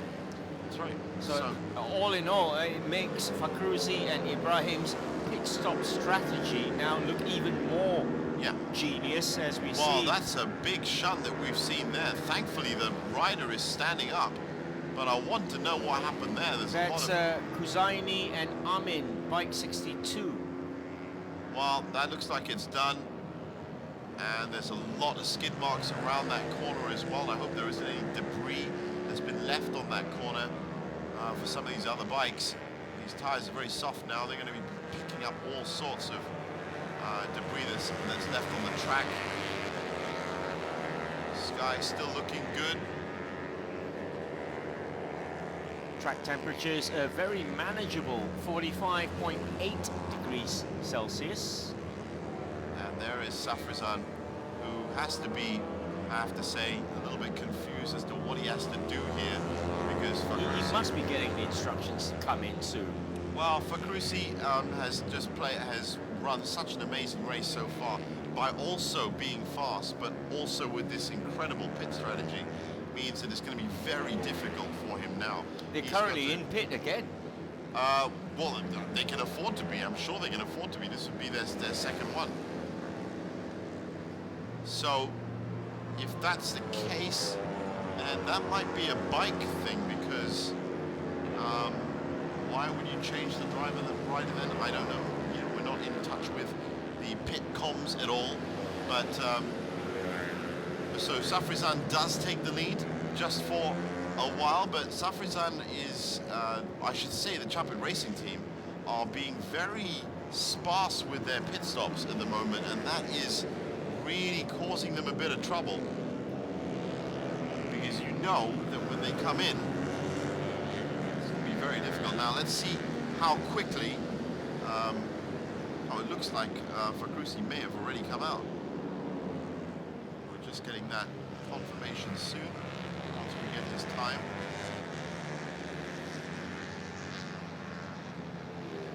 There's Amy House one again, getting a lot of attention. Oh, it's because he's currently holding up Safrizan, the race leader. Lap 27. And big things happening at the Meiwa Cafe team.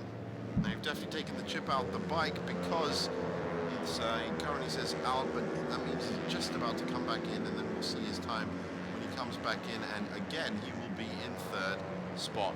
So always in a position where a pit stop or a really good blast around the four sectors can help him out into keeping into the points position. It's actually pretty genius pit strategy. Well, when you they're think out about it. now. They're out now. 1 minute 20 behind. But Safrizan, Heiko, and Kyril yet to come in. Exactly.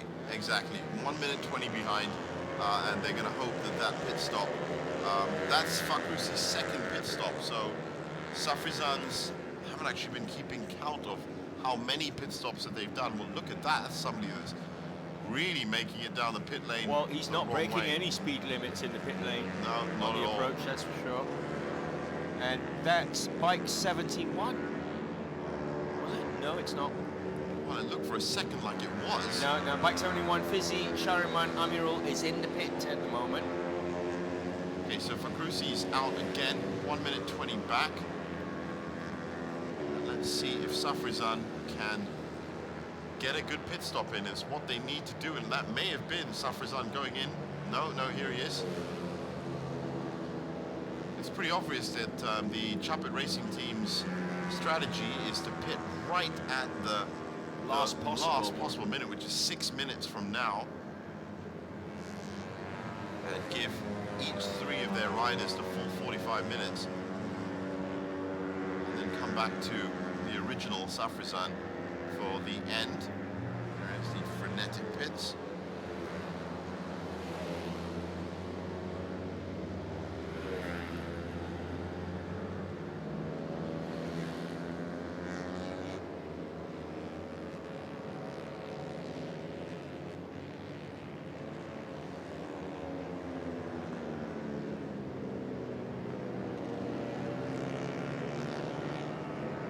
Safrizan, Heiko, and Kyril still leading currently on their 28th lap. We're approaching the halfway mark of this endurance race. And there you go, bike 68 currently in the lead. But they are due a pit stop very, very soon. Whether they pull off that pit stop well, that's going to make a huge difference on the race.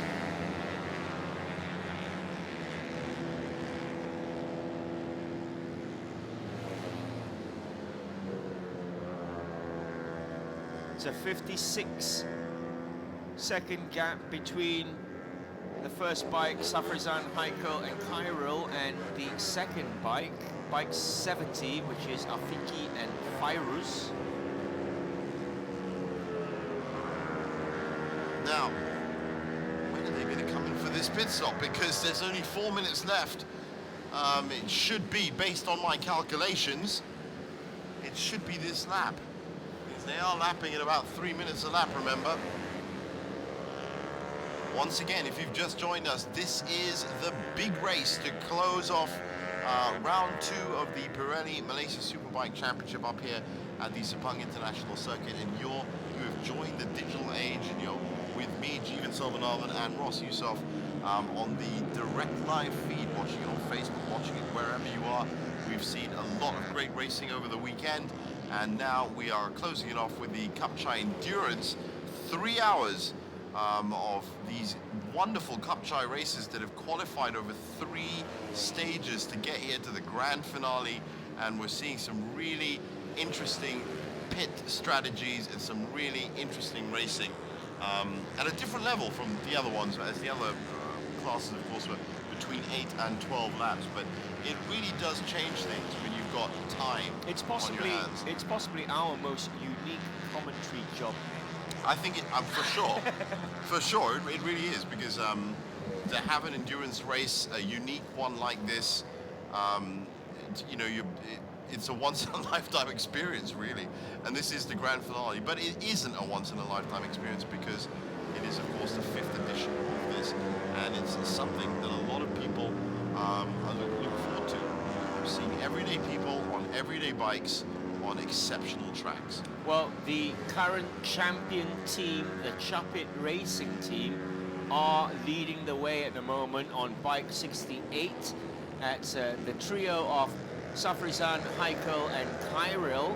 They are due a pit stop any moment now, but they are building up a healthy lead at the moment. Well, it looks like a healthy lead, but let's see.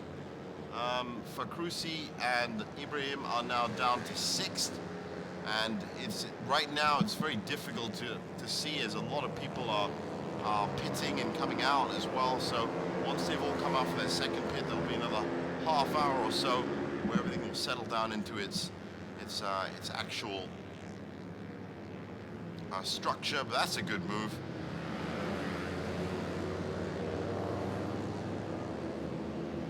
Of course, with these thinner wheels, it means you've got to be a little bit more careful. And I think that might have been, was that Can't tell. Safrizan in the pit? Or was somebody going in the pits? No, that was Faris and Rofandi, bike 51, currently Right. in 13th. 1 minute for these guys to get in there. So this is the state of play at the moment. You've got Safrizan, Heikel and Kyril with close to a minute lead, 58-second lead over the second bike, Afiki and Fairuz. And then you've got Fizi, Shariman and Amirul in third, Azurin and Zilhilmi in 4th. And look at Shakin and Ibrahim. Yep, they're They're down. currently in the pits again. They've dropped down to 12. Well, they may have run into a problem, because that looks like a few too many pit stops to me. But they are in 12th indeed. That's the Mewa Cafe team, maybe going through a few problems. Let's just see what they do. They were early leaders. There's a bit of smoke that just came off there from that bike, and I wonder, wasn't one of the leaders? Oh, I think it was one of the leaders. No, it wasn't. That was Shazwanidun and Shafit. Okay, Shafizan, Heikel and Kyril are in the pits. On time, 1:30 exactly. So the next time you'll see them get in there is going to be when there is 45 minutes left in this race. So interesting. Afiki and Fairuz have to make up 58 seconds before Shafrizan, Heikel and Kyril come back out of the pits again. That's right. That's exactly it. And questions have to be asked about Fakrusi Shakrin and Mohamed Ibrahim, who were all set with that perfect strategy, but I think something went wrong with the bike, and that's why they have been in the pit for so long, and that's why they're now, well, 2 laps behind. As you can see, there are bikes that are retiring all over the shop, as we say. And that is number 78, Sharizan and Sharil from the Atan Motorsport team. And it looks like their race is over on that Honda.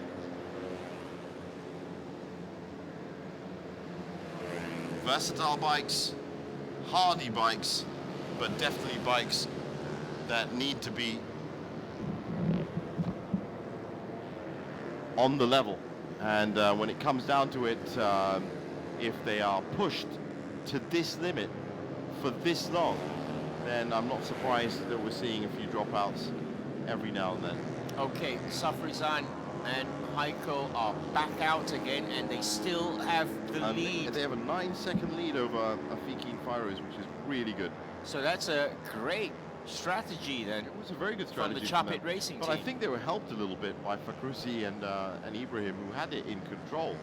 I couldn't understand how they would drop down to 12th, but there still is a way to go in this race. So they're now lapping very slow compared to what they were doing before. Well, exactly. They were 6 seconds ahead before. Maybe they blew their engine. Who knows?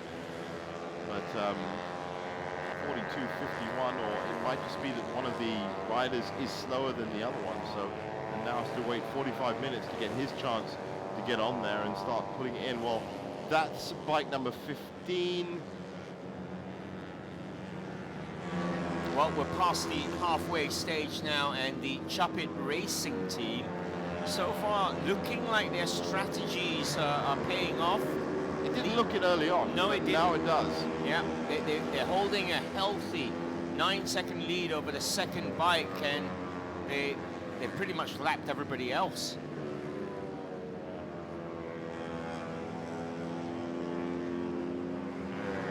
And that's bike number 12.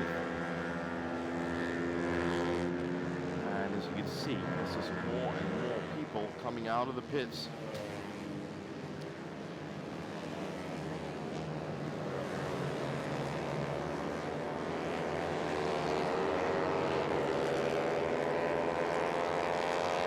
Interesting setup for these road races, as they really are. There is Safrizan, number 68, our race leader from the Chapit Racing team. 9.6 second lead over the second bike of Afiki and Fairuz, AEM Motorsport. Now, of course, 1.5 hours left in the race. That would include 2 driver changes. So, we could expect another pit stop. If they've been doing it on the money, exactly on the money, 1:30, that means the next one is going to be at 45 minutes. And that last rider will be the one that takes them through to the end. So it is actually a really good strategy as well. And so we've seen 2 good strategies so far from Fakrusi and the Meiwa team, and of course the defending champions, Chapit Racing team as well. All they have to do is stay ahead, because that was a lightning quick pit stop that they had. Time is ticking down.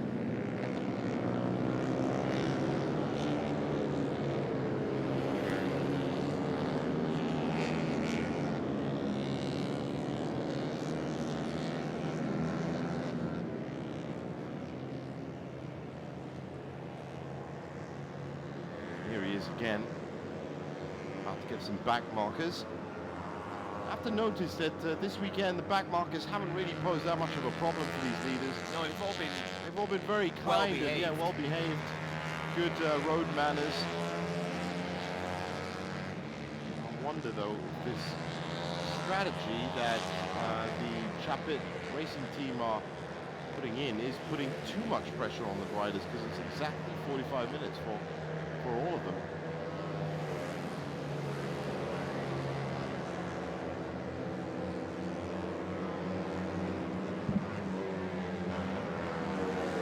Still 9 seconds ahead of Afiki Fairuz in second.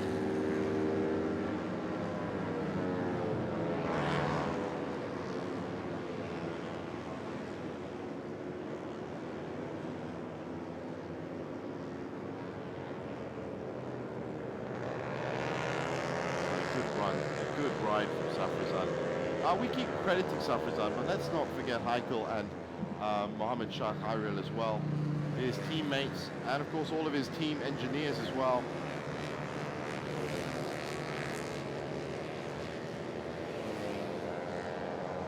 And looks like we've got a blown engine here 46.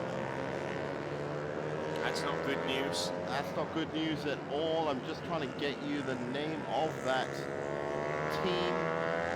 Can't see it right now. But that's definitely going to be, and that's in a remote part of the track as well.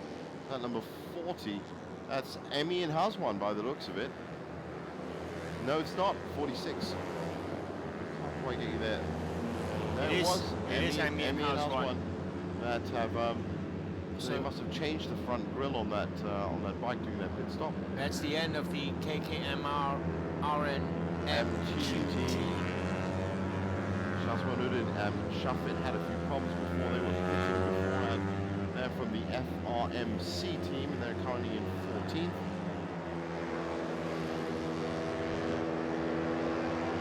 And now we get to see whether Safrizan and the Chapit Racing team have made any headway to Afiki. 11 seconds ahead now, so looking good.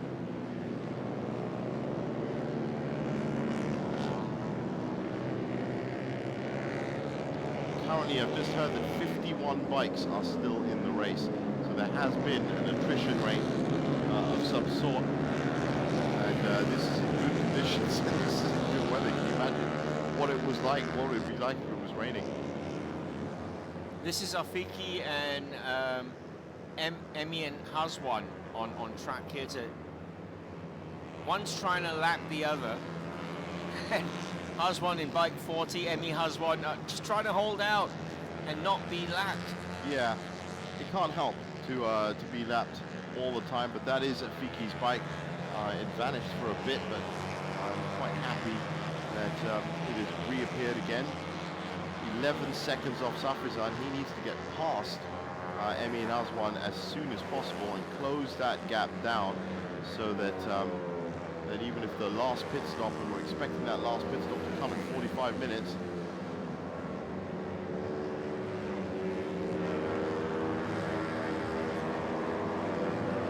Meanwhile, at the front, you still find bike 68 in Chapit Racing Team, Safrizan, Michael, Tyrell. They're on lap 32 at the moment, and they have an 11, near enough a 12-second lead over Afiki and Fairuz on bike 70. So I'm suspecting that Safrizan's going to come in, or Chapit Racing Team going to come in for one last pit stop. Well, they have to, don't they? Yeah. So on 45, that's the absolute 45. cut-off time. Exactly. So if over the next half hour they can build that up to about 30 seconds, then they'd be in really good stead. Now, I did say 51 bikes are still in the race. That's out of 58. That was the total number. So we've had 7 that have either blown engines or DNF'd. And there is Emmy Haswan again, just getting right in there and still not letting him through. Yeah, Afiki and Fairuz finding the back markers a bit of a problem at the moment. Safrizan, no problems whatsoever. And did he just come out of the pit? No, I don't think he did. It was just the racing line. But Emmy Haswan is not letting Afiki through, and that is a problem, because that means at that time he's done it again there. That means that that gap with Safrizan is just going to get bigger and bigger and bigger. And I think he may have just got through now.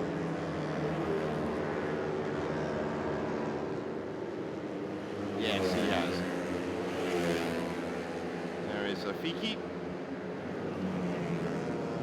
Now, of course, if you want to know the follow-up story to the early leaders, we should say, Fakrusi Chakrin and Ibrahim from the Mewar Cafe team, they're in 11th right now. They're 2 laps back. Now that is, remember that number, 78. I remember that number, but no, I'll get it right now.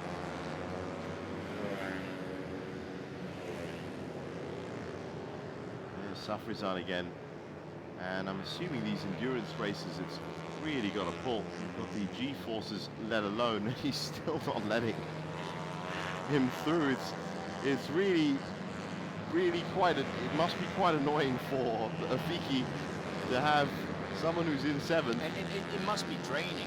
Of course it's draining. 45-minute stints, Yeah. if you ride the maximum. And you spend half your time just behind this this back marker that refuses to go.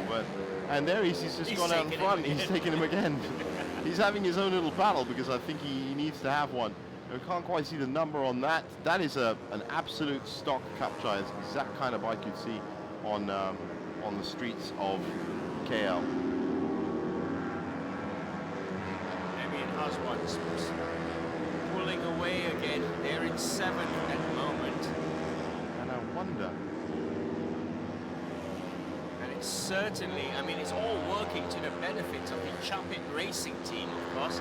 Safrizan, Heikel, and Cairo, their leads now up to 11.6 seconds, and that's largely thanks to the number 7th place team at the moment, Emi and Haswan, proving a bit of a barrier for Afiki and Fairuz. For no apparent reason either.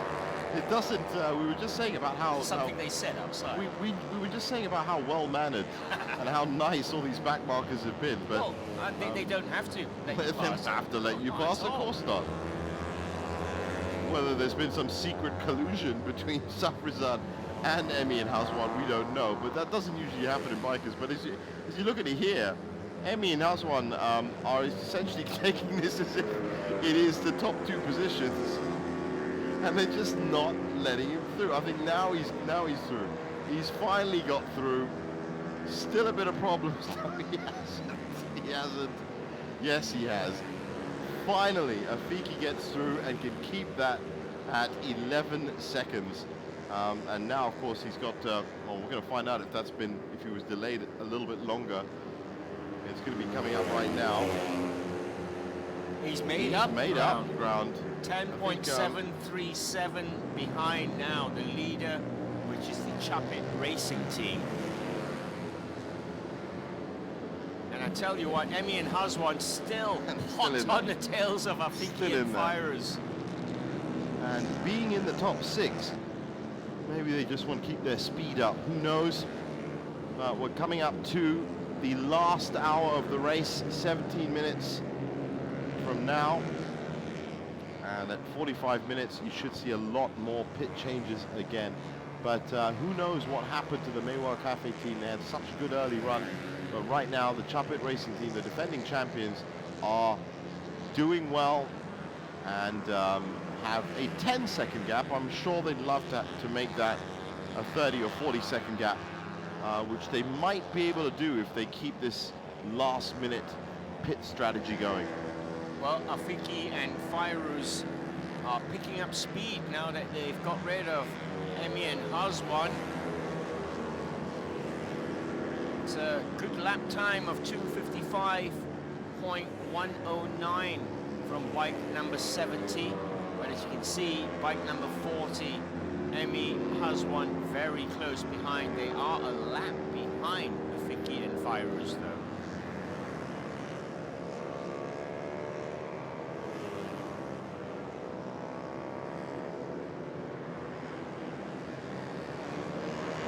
Back come Emi and Haswan to take the lap back away from Afiki and Fairuz.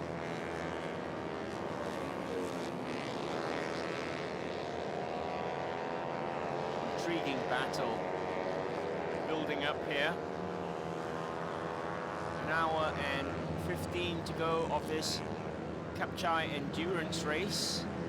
We've had 2 superb days of racing down here at the Sepang International Circuit, the Pirelli 2017 Malaysia Superbike Championship, where we've seen bikes from all the categories: super stock, KTM, RC 390s, superbikes. There was an open 250 production category as well as the super sport category, and we were not disappointed by some top-class racing. And this race you're witnessing now, the Kapcai Endurance, is an appropriate way to end 2 fun-filled days of racing here at the Sepang International Circuit.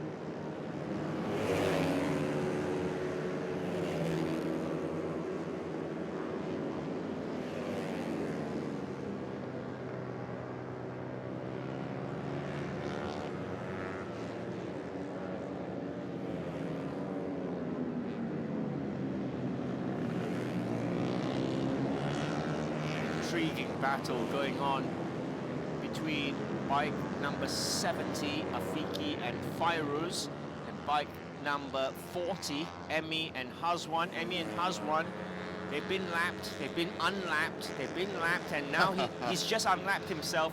And as I say that, they've been lapped again by Afiki and Fairuz. Well, now we know that what's actually going through Emmy and Hazwan's mind. Then it really is a question of just not wanting to be lapped at all. If you've just joined us, by the way, on this live feed from the Sepang International Circuit, then you have joined us for one of the special events that is closing off round 2 of the Pirelli Malaysia Superbike Championship that was held over the last 2 days, well, over the last week with qualifying and free practice. We are through, Ross Yusof and myself in the commentary box are through with the 5 classes that we watched. Wonderful classes: Super Stock, KTM RC390, the Superbike, the Open 250 and Super Sport, the support classes to the Superbike itself. And then we have all been treated to this wonderful local initiative, the Kapcai Endurance Moped Racing, essentially, but over a 4-month period. These are the elite riders, the best riders, everyday people on everyday bikes that have come in and gone through a 3-stage qualifying process to get to this, the grand finale, to be crowned the king of endurance. The Kapcai Kings. The Kapcai Kings.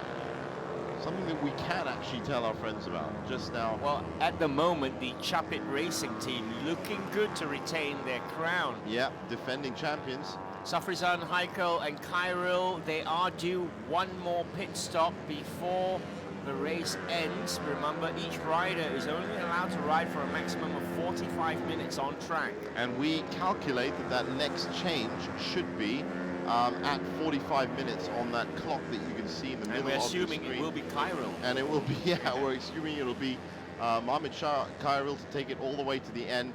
And currently they are 10 seconds ahead of Afiki, who's in the pit.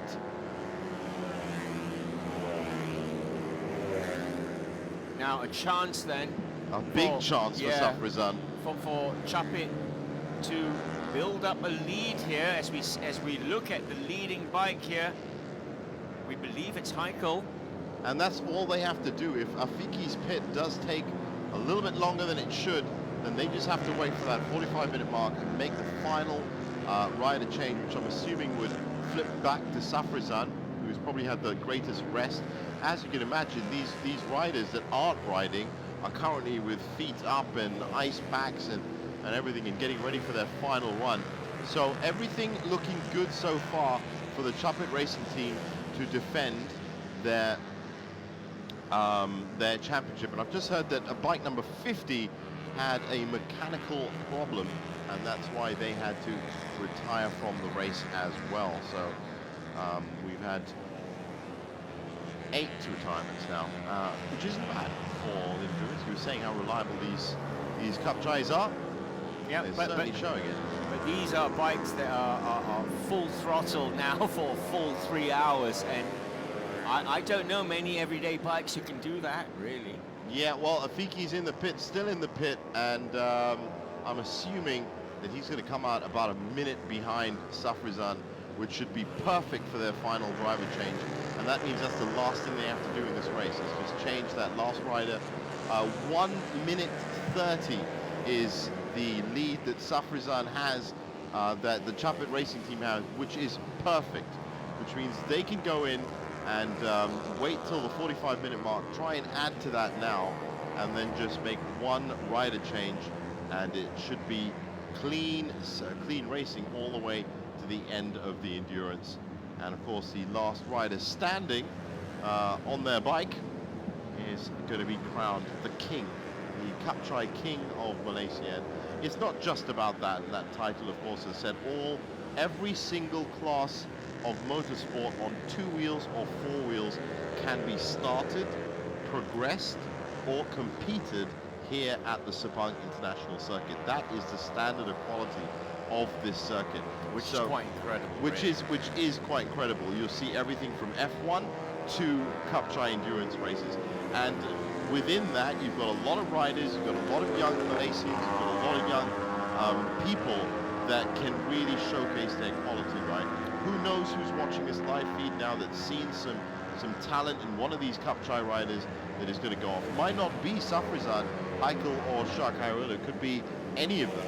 Yep. The fact is they might get the ride of their lives and start off at Moto 2 and Moto 3 and all the different the classes. But that's the real beauty of the Sepang International Circuit, is the fact that it is a one-stop motorsports shop. That's our leader at the moment, bike 68, Safrizan, Heikel and Khairul from the Chapit Racing Team. By a country mile, by the looks of it, because I'm sure Afiki is going to be crossing the line soon, and when he does, I'm assuming it's going to be about 1:30 that they're ahead. In fact, Afiki's last lap time was 4:16, which that can't be right. That absolutely can't be right. And for Cruci as well, looking for him, they're up to 8th now. Slowly picking up a bit more speed. Pace, but I think that pit strategy, maybe they had to come in. And there's, we've had a rider off the track, a rider off his bike, and he looks like he's in pain as well. That's going to need the medics.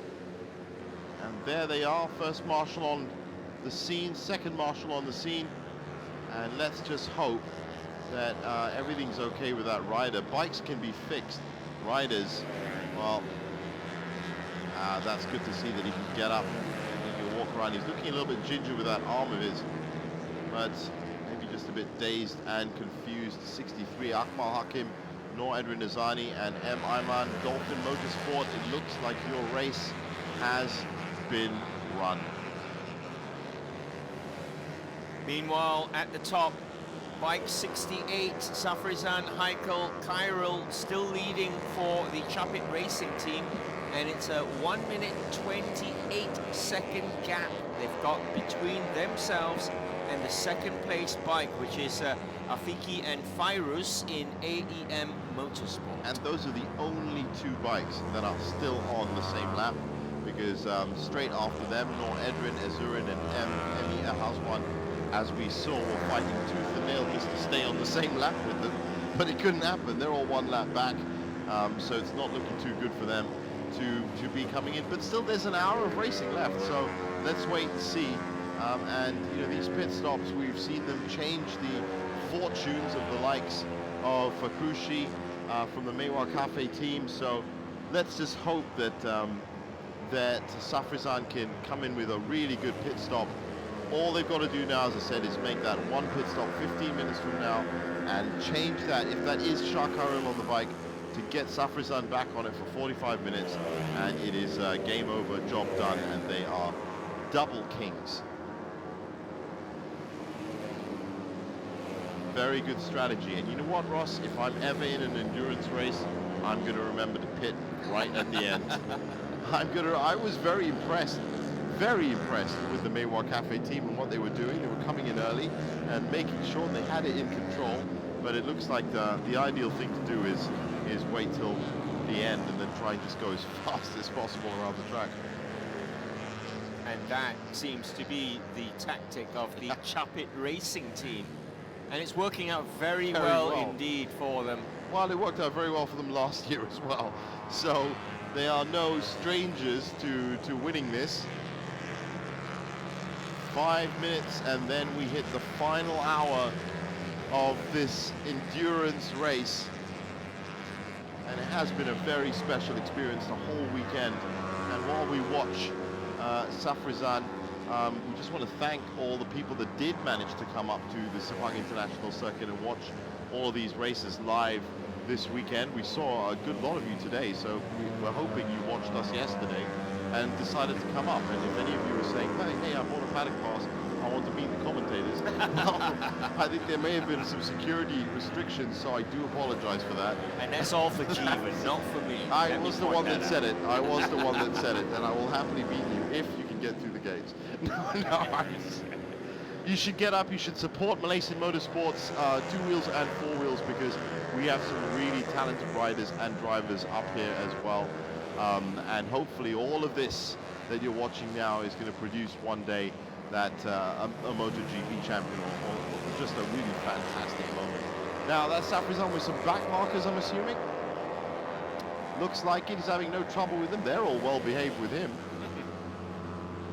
It's interesting to see if he comes across Emi Hazwan, or he's already done that. So I wonder if he's... No, he's just, as I said, the only person. Afiki's going to have to fall back 1.5 minutes before he gets lapped by Safrizan. That's the only way. So the only two on that same lap, on lap 38, are Safrizan and Afiki. So I'm willing to say it, even with an hour left, that barring, one of my favorite lines, barring something spectacular, that it's going to be either Safrizan or Afiki. And what's really going to make the difference between them is Safrizan's pit stop at the 45th minute, because if that's more than 1:25, then we're going to have a really good last 45 minutes. We're going to assume that the Chapit Racing team, being current champions, defending champions, I'm sure they know their stuff. And it is, by the looks of it, going to be a rider change. They've had no problems with the bike at all. The bike's been really set up nicely.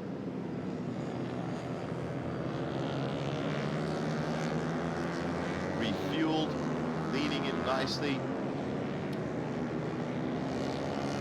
It's good to watch riders when they go around corners, the way their body position is, the way where their heads turn, where their knees are. It's so much more physical than being in the pure pressure of a car, really. And here he is, lap 39 now.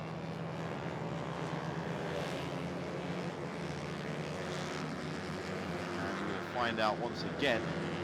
He's just gone past the start line. We'll find out again in about a minute exactly how far ahead he is of the AEM Motorsport team of Afiki and Fairuz. Still not there yet.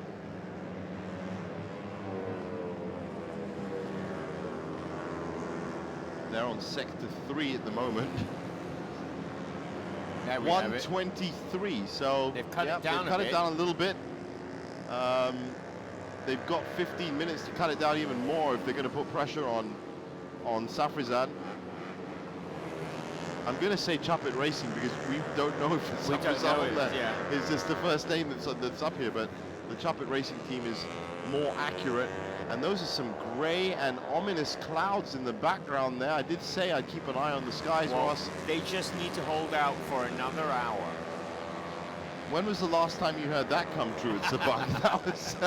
How about that? We understand that practice yesterday for the Kapcais was abandoned. It was abandoned because of a sudden squall in the middle. But, you know, I'm glad that all the viewers on this live feed and, of course, all the viewers that have come up to Sepang have seen 2 hours of the race at least. So, if that happens, but it might not. It might not. But the next time we go past that grandstand, the camera, just have a look at exactly how deep. You've lived in Malaysia for long enough. You know full well what it's like when the dark side turns up. Now there's Safrizan into the front straight. This is for lap 40 for him, or for the Chapit Racing team. 1:23, 15 minutes to go, and I'm sure they'll be in like clockwork for that pit stop, that final pit stop, as they lap again. That's number 14. Oh, well, that's six laps behind. So basically, there's not going to be much of a threat from any of them. 6 laps, 5 laps. Literally, right now, it is only Afiki that is on the same lap. Well, we're into the final hour of the last race now of the final day. We've had 2 days of superb racing at the 2017 Pirelli Malaysia Superbike Championship, where we have seen bikes of all classes, the super stocks, the That's been KTM an RCs. extravaganza. It's been Absolutely. extravaganza. And rightly so. It's ending on a fun note Yeah. with this Kapcai endurance race, where we've had 40 mesmerizing laps by the Chapit Racing team, and they've done well as far as we know. They have to make one more pit stop, probably inside the next 13 minutes. Well, definitely inside the next 13 minutes. If they want to, if not, if you think about it like this, if they make their pit stop now, then they're going to have to make another pit stop about 10 minutes before the end of the race, because riders can only be on for 45 minutes. So it would make sense for their pit stop to now literally be on the money with 45 minutes left, and then just have that one rider take them all through. They are 1 minute and 20 seconds ahead of Afiki and Fairuz from AEM Motorsport. Afiki and Fairuz are slowly chipping away, maybe 2-3 seconds at the lap. Yeah, it's not. I don't think it's going to be enough. They're going to need to do a lot more, or the Chapit Racing team are going to They do have just to not have to go so Japan, actually. Essentially. Current fastest lap being held by the second placed Afiki and Fairuz on bike 70, 2:52.146. Well, that's 3 seconds off, which is good. The 1 minute 20 that they need to catch up. But I'm saying that it's probably, and I'm saying this probably because I've never been in an endurance race, but I'm saying that if you are into the last stretch, as we are into the last hour now, you want to make sure the reliability of that bike is top.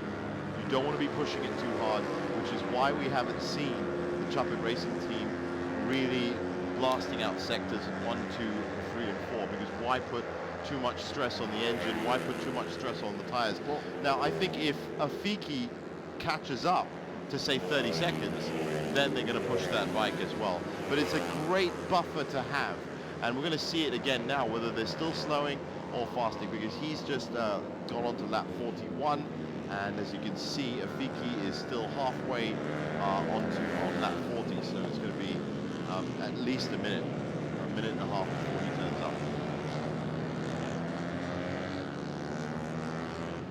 But great racing, and I have to say, for my first Kapcai endurance race, very entertaining. Really didn't expect it to be this kind of competition, I suppose you could say. You expect it to be different in a lot of ways. But Safrizad, who we weren't doubting in the first, say 15, 20 minutes of this race at all, but it was just a great performance by the Meiwa Cafe team that made their strategy and their plan look a little bit inferior, but it is in no way inferior, because at the business end of the tournament, as we like to say in sports, they are right there. Now that is bike number 73. That looks like a bike that's slowing down, actually. Or they're just all making way for the Chapit Racing team. That's very good to see as well. Good manners on track. 119, so they are allowing AEM Motorsport just to catch up the odd second here and there. I know what you're thinking. You're thinking that pit stop, that final pit stop, well, this is cutting into that a little bit, so it would be better for them but they have no choice. They have to pit at 45 minutes, or else they'll have to add another minute right at the end. If that is my understanding, it should be this understanding of this race. Afiki and Fairuz essentially have 15 minutes now, or have 10 minutes where they can cut into this lead.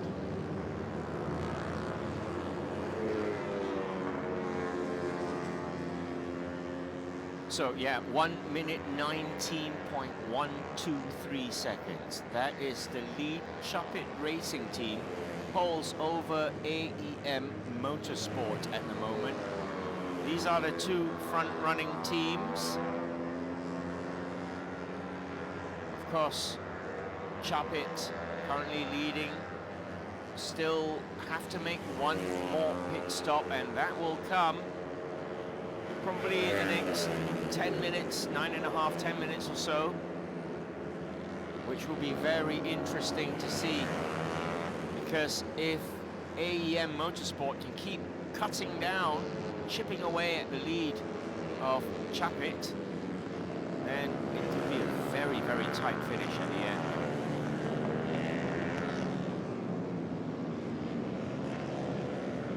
There you see in 6th position, Fakruzi, Shakirin and M. Ibrahim from the Mewa Cafe team. They started so well, currently in pit, but they currently find themselves 2 laps behind the leading riders.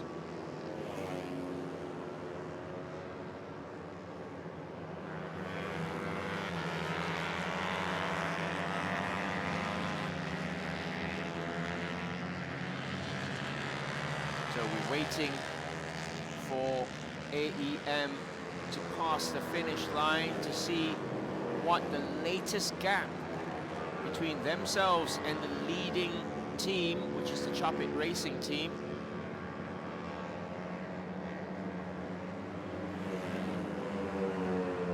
And it is 1:17.664. It is consistently being chipped away, the lead. It's now 3 seconds off the last lap time. Well, maybe Safrizan and the Chapit racing team are confident enough in their pit stop that they can allow this.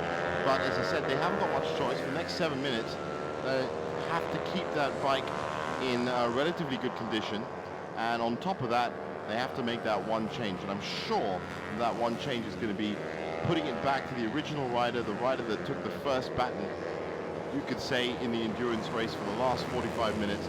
And I'm expecting that 45 minutes to be a speed fest. I'm expecting them to really put in some time. So it really is about being in a great position at just the right time. And as you can tell from Fakrushi at the AEM motorsport team, so Fakrushi from the Mewa Cafe team, what worked well early on, an extra pit stop, really put them out the running, but they're still in 5th at the moment. They're just 1 lap back because they just couldn't stop this run from Safrizan that's been constant speed, good pit strategy, and not really making a mistake. There hasn't been a mistake, dealt with almost there. Dealt with back markers very well. I'm sure in the next 6 minutes we're going to see it's been it's been very consistent from the Chapit Racing team. They're not really thrashing the bike and no, they're just managing yeah. it around the track and, you know, picking up points and places here and there. Well, these are the factors, I suppose, or the terms that come with the word endurance. And you know, you have to really look at tire reliability. As I said, these are not the super bikes. They haven't got large CC engines and absolutely no electronics or telemetry or any kind of ergonomic design on them at all. These are as road as you get in terms of bikes. So pushing them this far, this fast for so long has got to be a little bit of a worry for them at times, but it's being in the right place at the right time, as I said. Now, 50 minutes means 5 minutes to go, and I'm expecting the Chapit Racing team to be pitting and sending out their final rider for the last stretch of this race.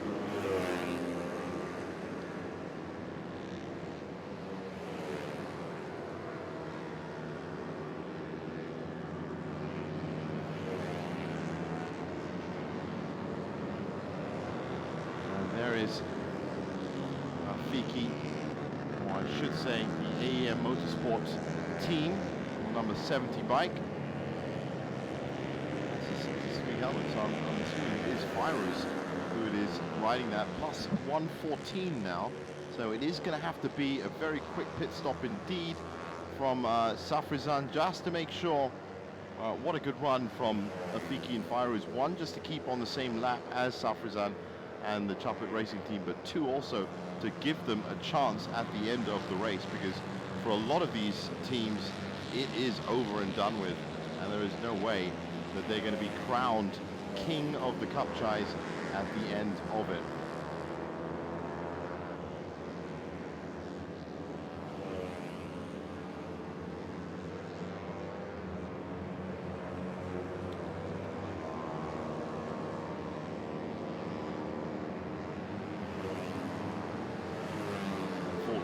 Minutes now, 48.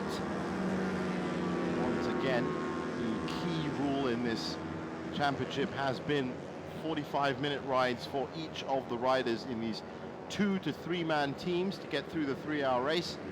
And the Chaplet Racing team, the defending champions, have had an absolutely perfect strategy of pitting right at the end of each. So at 2:15 was their first pit, 2 hours 15, and then it was at 1:30, and then now it's going to be 45 minutes, and that 45 minutes should be the last rider to take them through. They are going to be cutting it close, because Afiki and Fairouz from the AEM Motorsport team have been clawing their way back. 3 seconds they got on that last one, on that last lap, and it looks like we're about to find out now exactly how far away they are, but it should be, I'm expecting it to be at least a 1:14 or maybe a 1:13. A lot is going to depend on this pit stop, and the rain has started, and this is big news, because that looks pretty heavy as well. Well, we did say that 4 o'clock was the witching hour in Sepang, and there you go. Heavy rain out of nowhere. Remember, these cars, these bikes are on stock tires. We've already had a couple of spin outs. There you go, because it was so sudden. And I wonder what this is going to mean for the rest of the race. Now, as I said, it's only Safrizan that is on lap 44 at the moment. AEM Motorsport are still, there's a red flag going out. Let's get confirmation.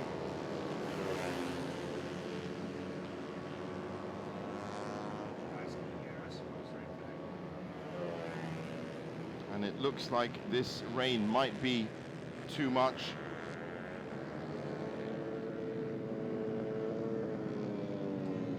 But we're just going to have to wait and see. There are, of course, all the people are coming in. It looks like the race has been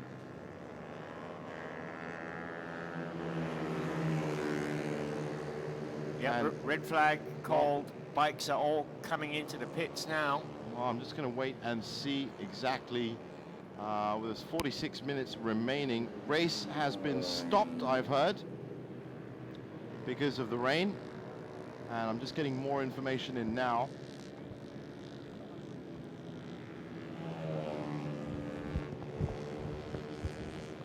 But that rainstorm, as we said, just came in too quickly for these Kapcais, and those very thin tires. And the COC, I've just heard, are going to decide to fully stop or continue the race based on that rain. So we're just going to take a little bit of a break now while that happens. And when we come back, we will have more information for you on this. And I'm assuming that maybe Safrizan is now pitted exactly when I said he was going to pit as well. What a perfect time to come into the pit. He knew it was going to rain. He knew as soon as he saw a raindrop. That's the time I'm going to be doing it. But from what I've heard from the officials, the COC are going to be deciding whether they will fully stop or continue this endurance race. So stay tuned to us. As soon as we get more information, we'll let you know.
Well, we've just heard from COC. Usually, the protocol in this situation is that if the race is above 70% finished, then the race will be stopped.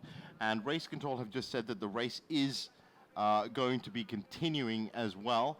Now, we're just going to have to wait for that. I'm assuming that they're going to be let out at their timings, their final timings. So we will be seeing an end to this. At the time that red flag came out, Safrizan and the Chaput Racing team were 1 minute 14 seconds ahead of the AEM Motorsport team in second, and they were the only two teams that were on lap 43. R&M, AMS, AHR, and the Meiwa Cafe team were in third, fourth, and fifth, but they were all on 42 laps. So we'll just wait to get some more information as to how this is going to restart, and we'll let you know as we do.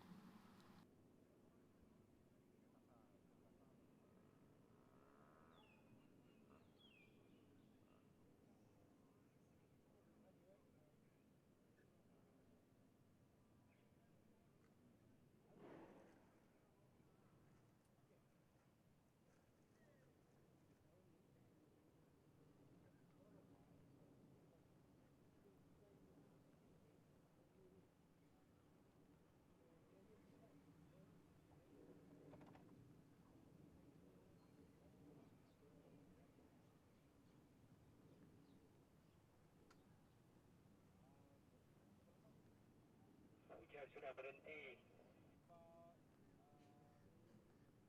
Ya, betul.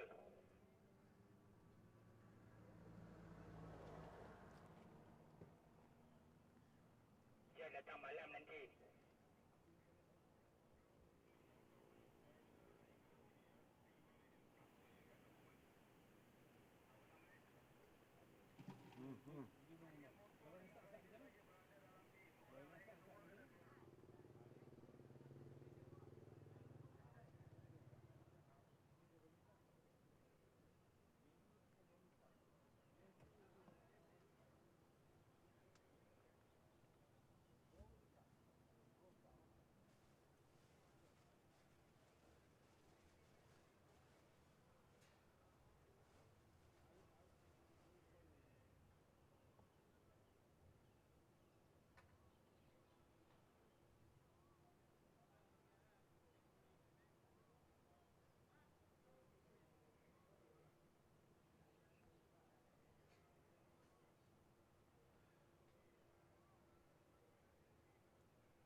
ikut susun lah. Itu berat. Tapi dia cakap itu senang, tapi kan ni rider kena buat betul. Rider ni aku tak confident dorang.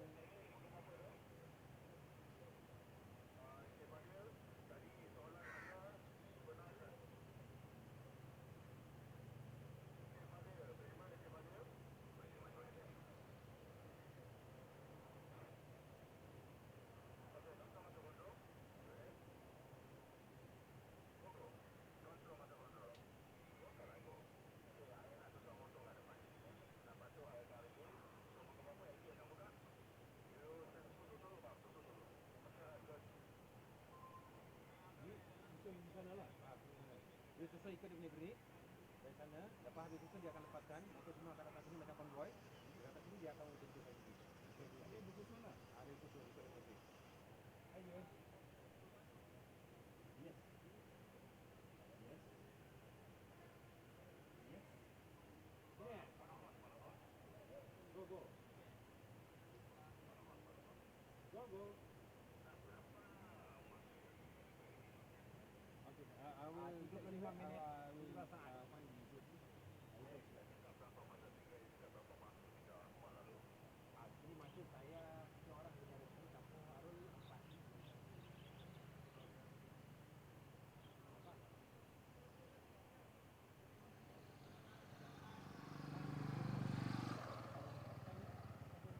Ada time kita ni masih kena rani lagi. Tadi dia orang tak dapat stop ni. Sebab tadi ni dia berikan timing. Ada tak dia sekarang? Dia yang time stop tu dia yang tadi stop ni time dia. Dia kira dari sana. Dan dia yang stop ni time tu dia dari sana dia tengok siapa satu dia. Dia time berapa lama nak dia? Ini 3 jam je. Dia kena dari kota tu. Kalau siapa tadi dia stop tu. Dia tak boleh dia dari sana dulu. Ada time yang itu kita buat. Ada yang stop juga dia stop juga. Go go. Ada betul. Baik lagi aja. Abang mandi. Ya, apa ini? Tadi dia cari sana. Yang stop tadi tu, dia bercerita ke ataupun yang cara tadi.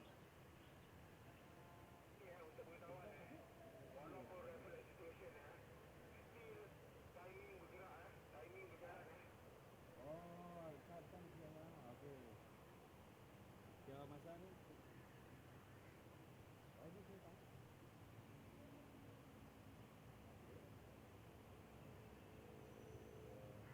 Abang call juga dia. Aku tak tahu cerita abang.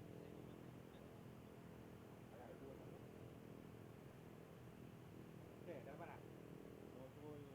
Apa tadi?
Hal ini.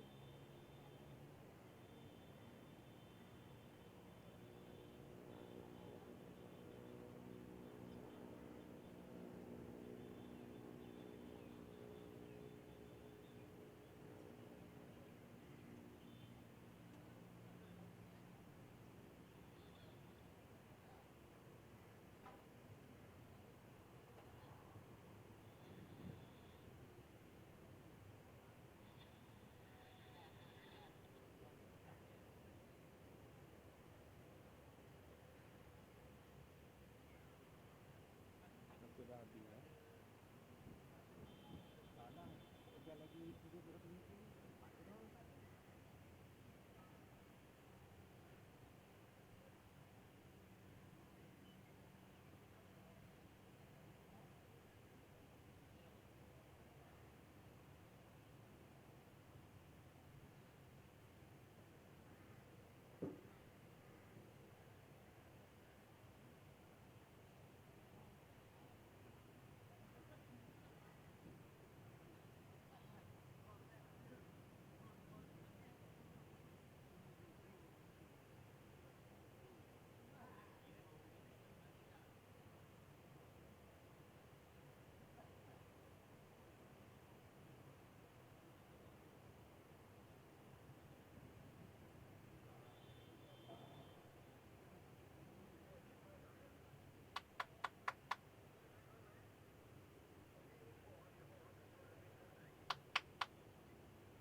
Welcome back to the Sepang International Circuit after a short break, a short rain break in our Kapcai endurance race. I said it was going to happen. Yeah, you did. We are about to get underway again. And I can tell you exactly how it's going to happen as well. Now, in situations like this, if the race is 70% completed, then COC race control are called in to decide whether or not to continue the race or not. Now, the problem was there was heavy rain on corners 14, I think 13, 14, and 15, and that's what they were waiting to see. But as you can see, things are clearing up now. So we have just got confirmation that the rest of this race will be continued, and that clock timer that you can see is how much of the race will be run. What's going to happen is, as you can see, the teams are now being brought up to a straight line.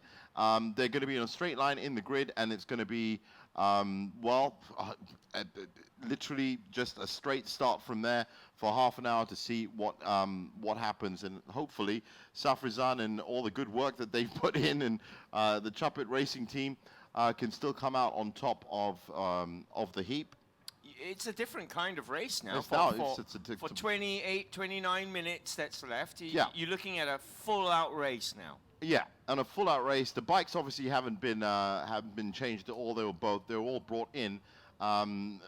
Interesting to note that Safrizan and all the other people that needed to pit at that time did pit at that time. But as you can see, the rest of the riders are ready to go. As soon as they are let out of that pit lane, the race will continue for the rest of that time frame.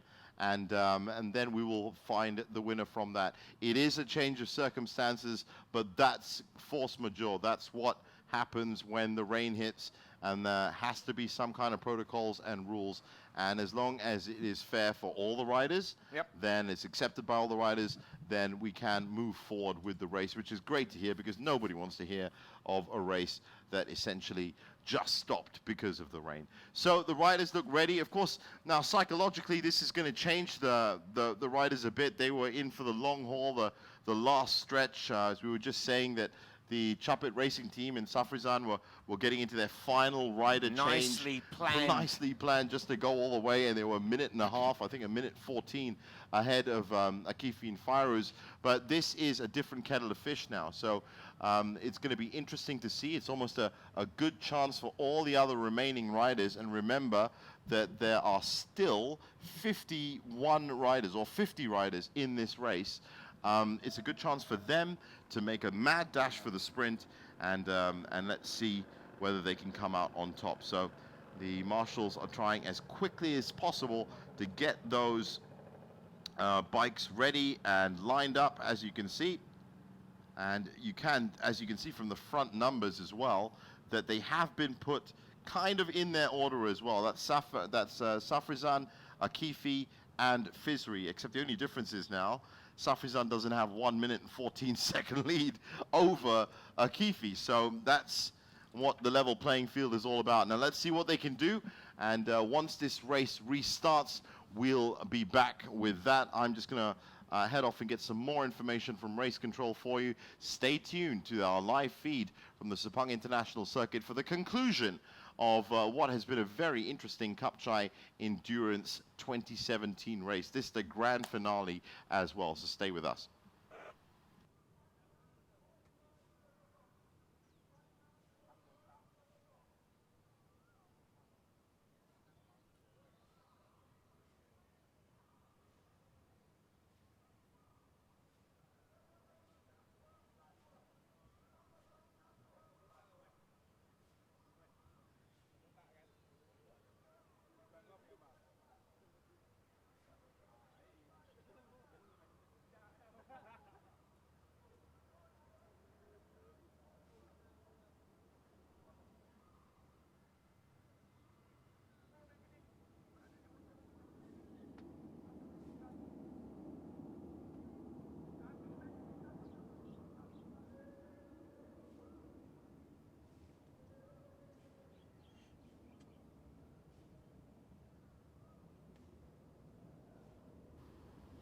Seems to be a frenetic amount of action just around the bikes.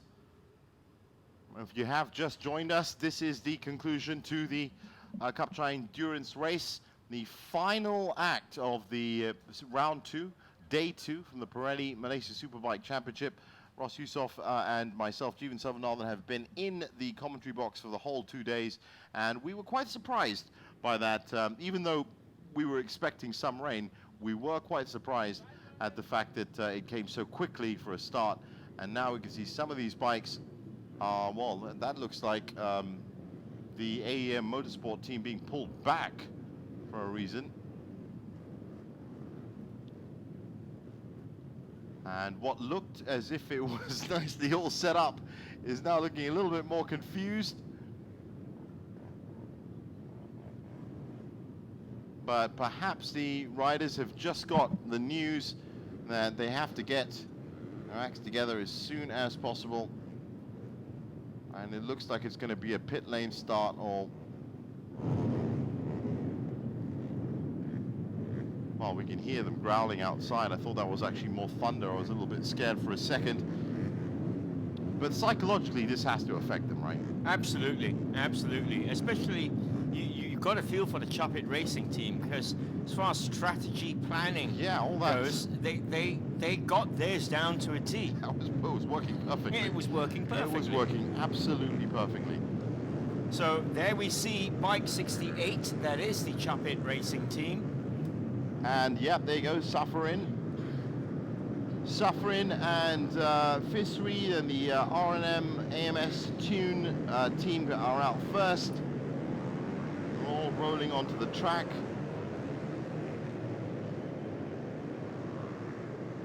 And I'm assuming they're just going to have one sighting lap now, just to make sure to know where the water is. And then after that, they will pull back onto the main starting grid, which is just around this corner. And you can see the man with the red flag waiting for them. So in these current positions, it's a whole new start for the Chapit Racing team and Akifi. And let's not forget, Fakrushi, Shakrin, they're in with a shout Ibrahim again. as well. All of a sudden.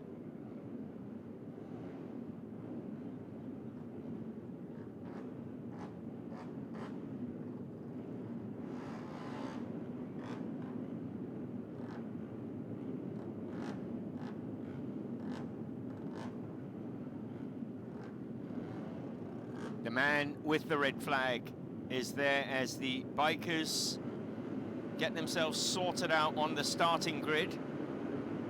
So the deal is, the clock's been running, there's 22 minutes left. And the lights are green and it's off again. It's almost a whole new race now, isn't it?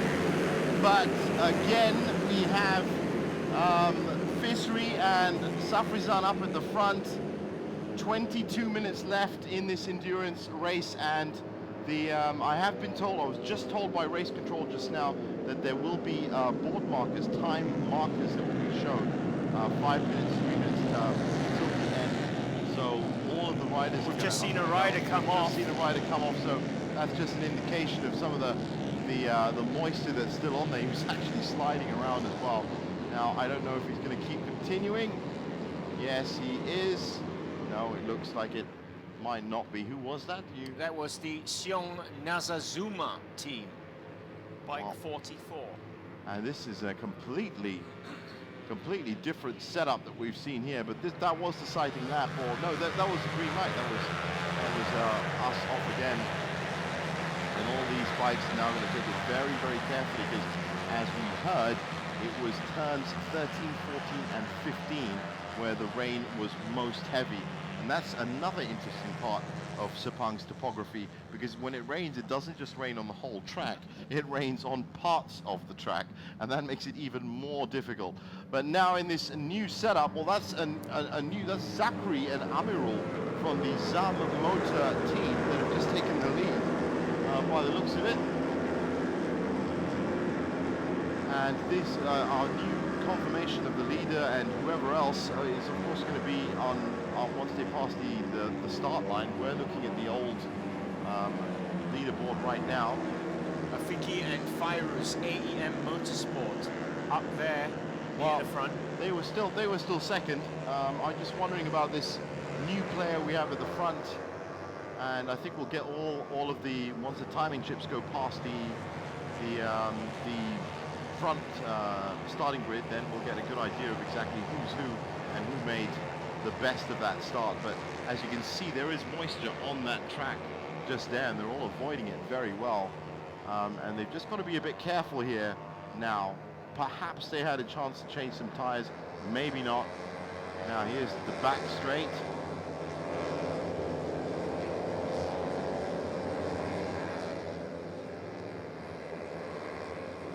And we will be getting a shot of the front straight soon.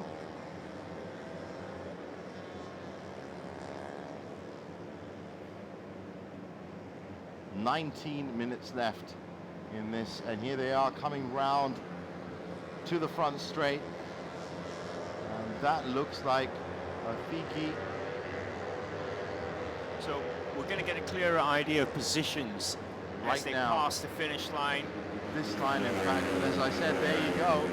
You have Fakaruzi, Shakirin and Ibrahim Mewa Cafe team back in the lead, followed by AEM Motorsport, and in third place at the moment R&M AMS Tune Bikes. Well, I think it also might be linked to where they were in lap times as well. We're just waiting for the computer system to update.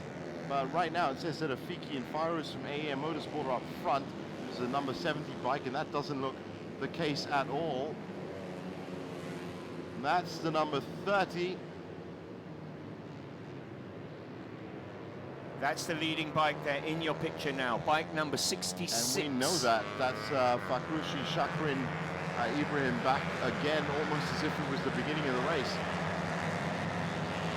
And maybe on the second lap now, we will find out, because the lap times, they've just finished sector 1, and it was, I mean, Zafri and Azizi that came up with the fastest lap through sector 1, entering sector 2 now. And there's another bike that has fallen foul to these patches of moisture that are around the track, and that bike is smoking as well. All these bikes turning up, can they get that off the track in time? Hopefully. Well, it's always a difficult call for race control to restart races, especially when you've had scores like that that turn up just for a second or so. And these next 17 minutes are going to be very, very interesting in how things progress. And I think that we are going to be just as much spectators as everybody watching around the world, Ross. It has to be said, because there are a lot of competitors, and this was something that was not expected. Now there you go, that's the current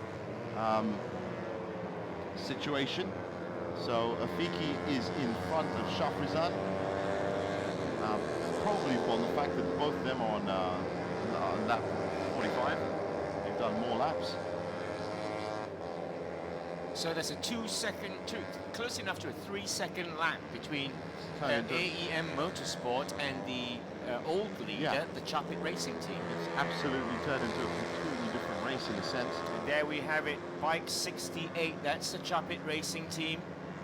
Currently second. They were in first with quite a healthy lead going into the final pit stop just before the rain interruption. Well, I wonder what Chapit Racing are going to have to say about this. There's nothing you can do about rain at Sepang.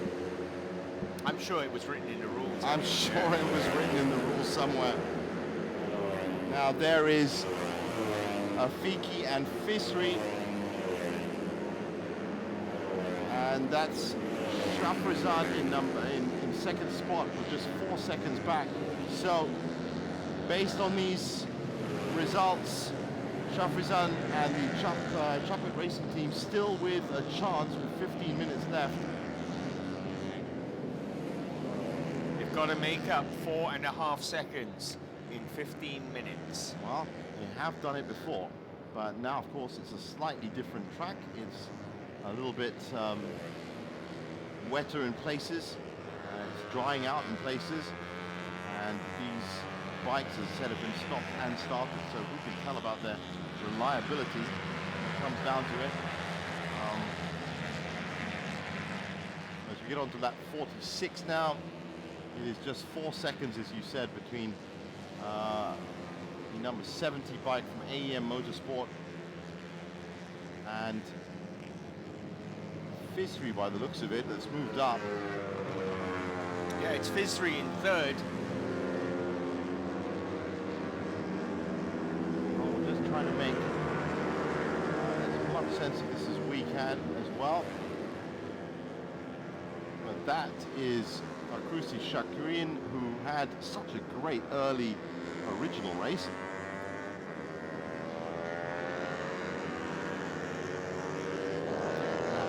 Race this out, and you just see the bikes just swinging out a bit more, just from that extra bit of water that's on the track.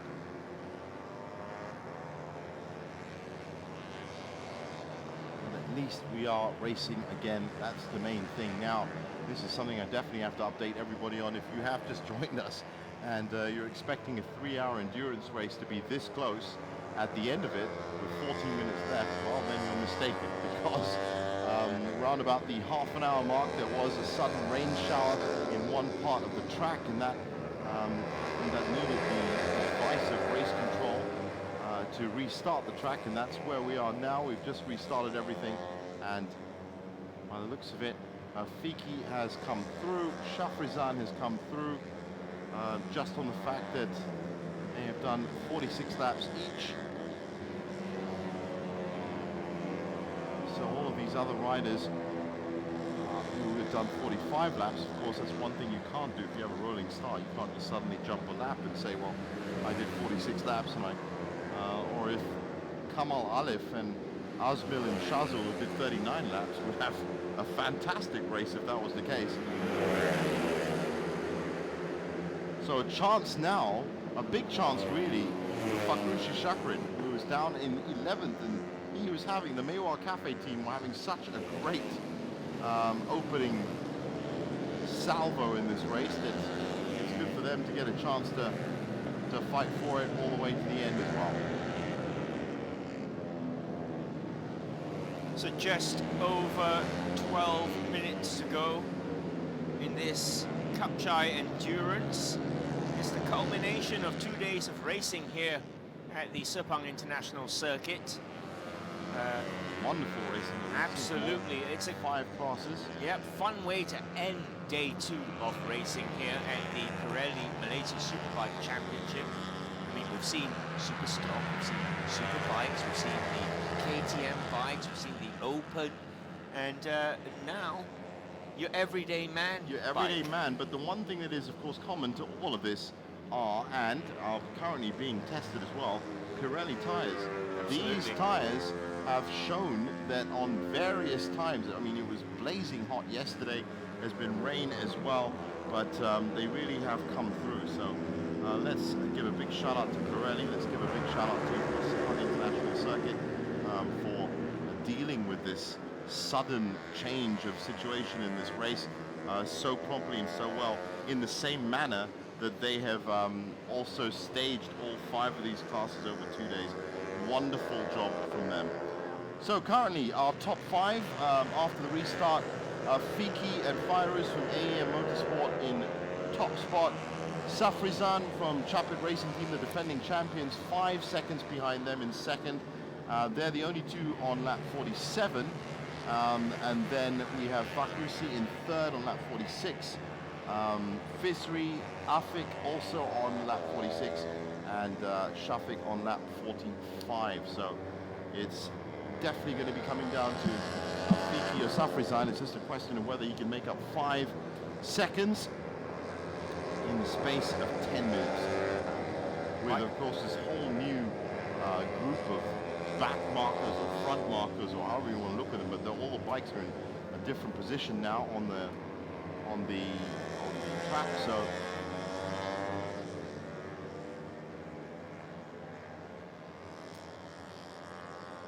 that's bike 68, that's the Chapit Racing Team, currently in second, hoping to make up the 5 seconds.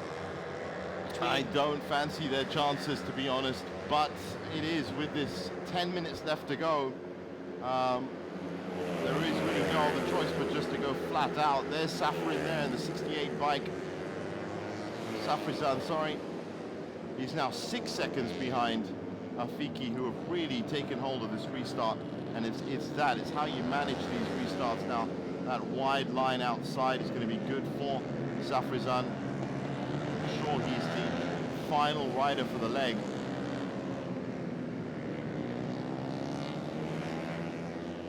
Nine minutes left for Mohamed Afiki and Mohamed Fairuz to hold on.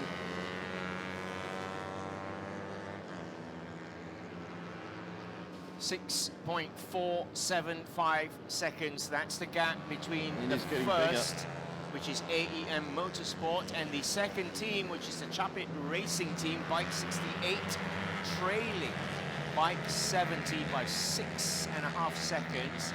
We've got to wonder, 9 minutes, Yeah, if 9. they're lapping at 2:56, that's about 3 laps left, maybe 4. Can you do it? You could.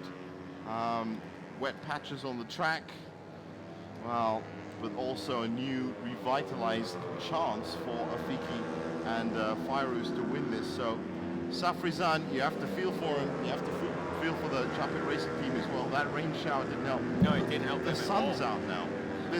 And to everyone watching around the world, this is what we mean about Sepang.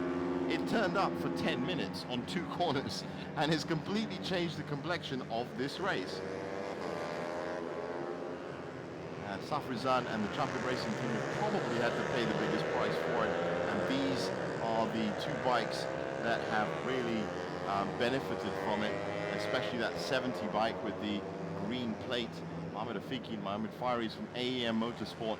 Perhaps they will be getting this title from the defending champions, the Chapit Racing Team.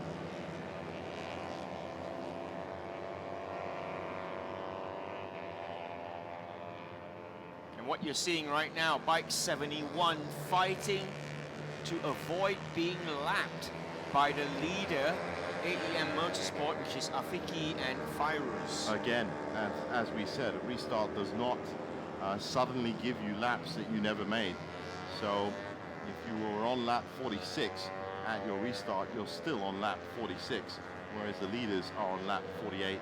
So that's why they are categorized in that way. Now it's gonna cause Chapit the same problems that trying to pass Yeah. Fizri and Shariman. Well, that's what I meant. The back markers are now front markers. The back markers are now around markers. They're now all over you, but they're not where you expect them to be. Well, that's a good move there. Best time actually coming in from Fizri. But that is Kifi doing very well. He's got 7 minutes left. That's about 3 laps.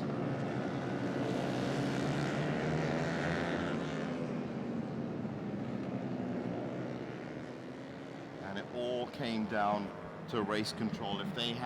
If that rain shower had just been a little bit heavier, if it had waterlogged any part of the track, then the race would have been stopped at those positions, and the Chapit Racing Team would be declared champions again. And there we can see the Chapit Racing Team. He's got Afiki and Fairuz in his sights now. You can actually see them 5.417 seconds ahead. Well, he has caught up a second, yes, but is he brave enough to go as fast as possible on a track that's just been rained on? Well, he's got no choice, has he? He has got no choice, that's true. So we could be set for an intriguing finish here as the Chapit Racing Team, the current Kapcai champions and the holders of the current title, try and retain it by ousting the current leading bike, which is bike 71. But that is going to take a phenomenal effort from them with all of these extra bikes around them now. And if I'm right, that's Emi and Hazwan, which was, if I am right, that is Emi and Hazwan, who were specifically difficult to pass as back markers. Sorry, I said bike 71. Of course, I meant bike 70, Afiki and Fairuz. So yeah, that is the chase. It's 5.4 seconds, the gap. There is 5 minutes left. That's 2 laps. So it's going to have to be a very, very good run from Safrizan and the Chapit Racing team now, who have, let's give them some credit, they had a perfect strategy, they had a perfect pit strategy, they were way out in the lead, and they were just stymied, and that is the word, by a quick rainstorm. So you see there. Well, that's Fisri, again, not wanting to be lapped twice, been lapped once. He's got a long way to go, so maybe he can hold up Afiki long enough, and we'll find out right now as they go up the front straight exactly what the difference is. So that is Afiki across the line. 5 minutes left. You can see the sign on the top left-hand corner, just past. 5 minutes left of the race then. And it now says that Safrizan is up at the top on his 50th lap, and Afiki has dropped back, which is interesting. But I saw the sign as well, yep, the 5-minute board.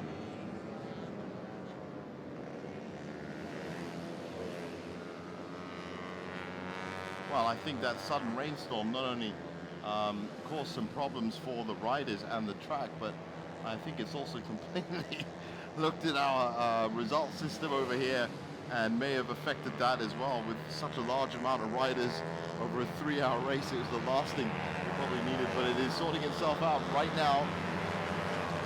And as from visual scanning, I can tell you that it looks like Afiki is going to be winning it, unless something has happened to him. But no, there you go, that's confirmation of it. Safrizan is on lap 50.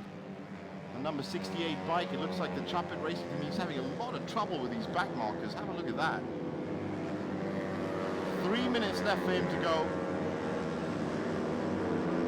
So justice, I suppose, has been served for that wonderful pit strategy that they had into under 3 minutes now. So this most probably going to be the final lap, or one of the penultimate lap. Almost got clipped there.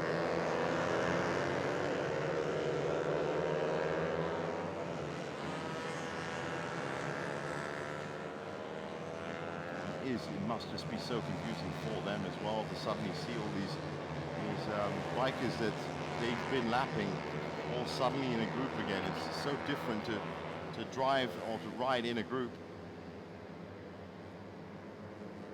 Now look at that daring move just to stay ahead. That was from Fisri. We're entering the final stages of this rain-interrupted Kapcai endurance race. Everyone is now just going as fast as they can to see where they end up. But of course, that lap time and the amount of laps completed when the rainstorm hit is a key factor here, which means there's only really 2 people in it, and one of them is that number 68 bike from the Chapit Racing team. They're currently up top, 2:54.971, so much slower laps as you expect, probably on wet tires as well. And 1 minute left in conventional time. We should see a board as well that says that. Oh, it said 2 minutes up there. That's right, we've just entered the 2 minutes.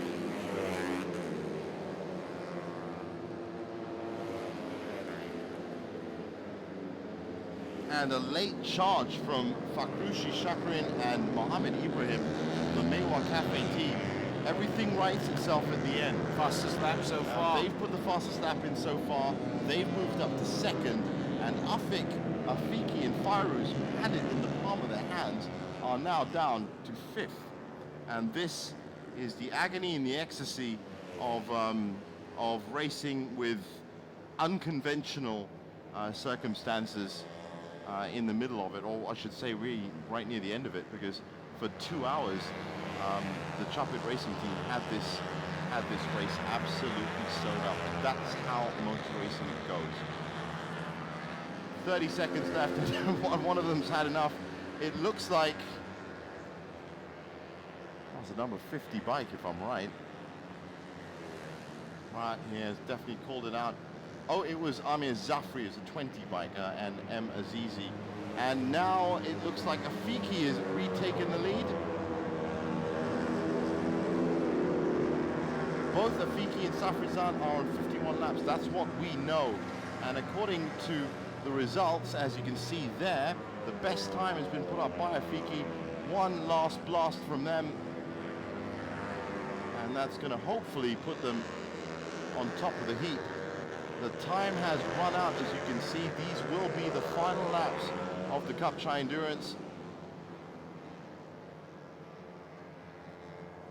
And we are looking at the race leader at the moment, AEM Motorsport. There's a difference of 0.001 between the top two, which is the Chapit Racing team. which is not. This is Fisri, and I can see a Fiki just behind him as well.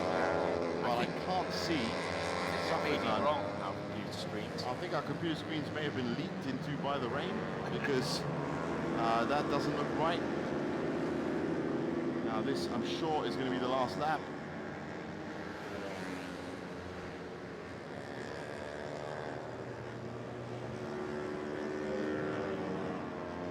And Afiki has been again. Well, I'm assuming that because only Afiki, Safrizan and Fakrusi have made 51 laps. That's where it's all coming from. But there is the checkered flag, and it is going to go to Mohamed Afiki, and well, it looked like it went to Mohamed Fahiki. It says Safrizan it's has the won it. Chapit Racing team. We're having a couple of technical difficulties there. No, it does say the AEM Motorsport team were first over the line.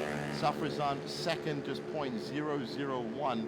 So the Chapit Racing team miss out on defending their championship by 0.001 and a rainstorm. And that's how it comes down to it. But well done to Emma Fiki and Mohamed Fairuz from the AEM Motorsport team. They are the winners of the Kapcai Endurance, and the only two teams to make 52 laps, it has to be said. Well done to all the riders that took part. Of course, it has been a difficult race, a difficult 3 hours. Yeah, but it has ended up, it has wrapped up 2 days of wonderful, absolutely wonderful racing here at the Sepang International Circuit. And that's credit to everybody here at Sepang, to SIC, Definitely.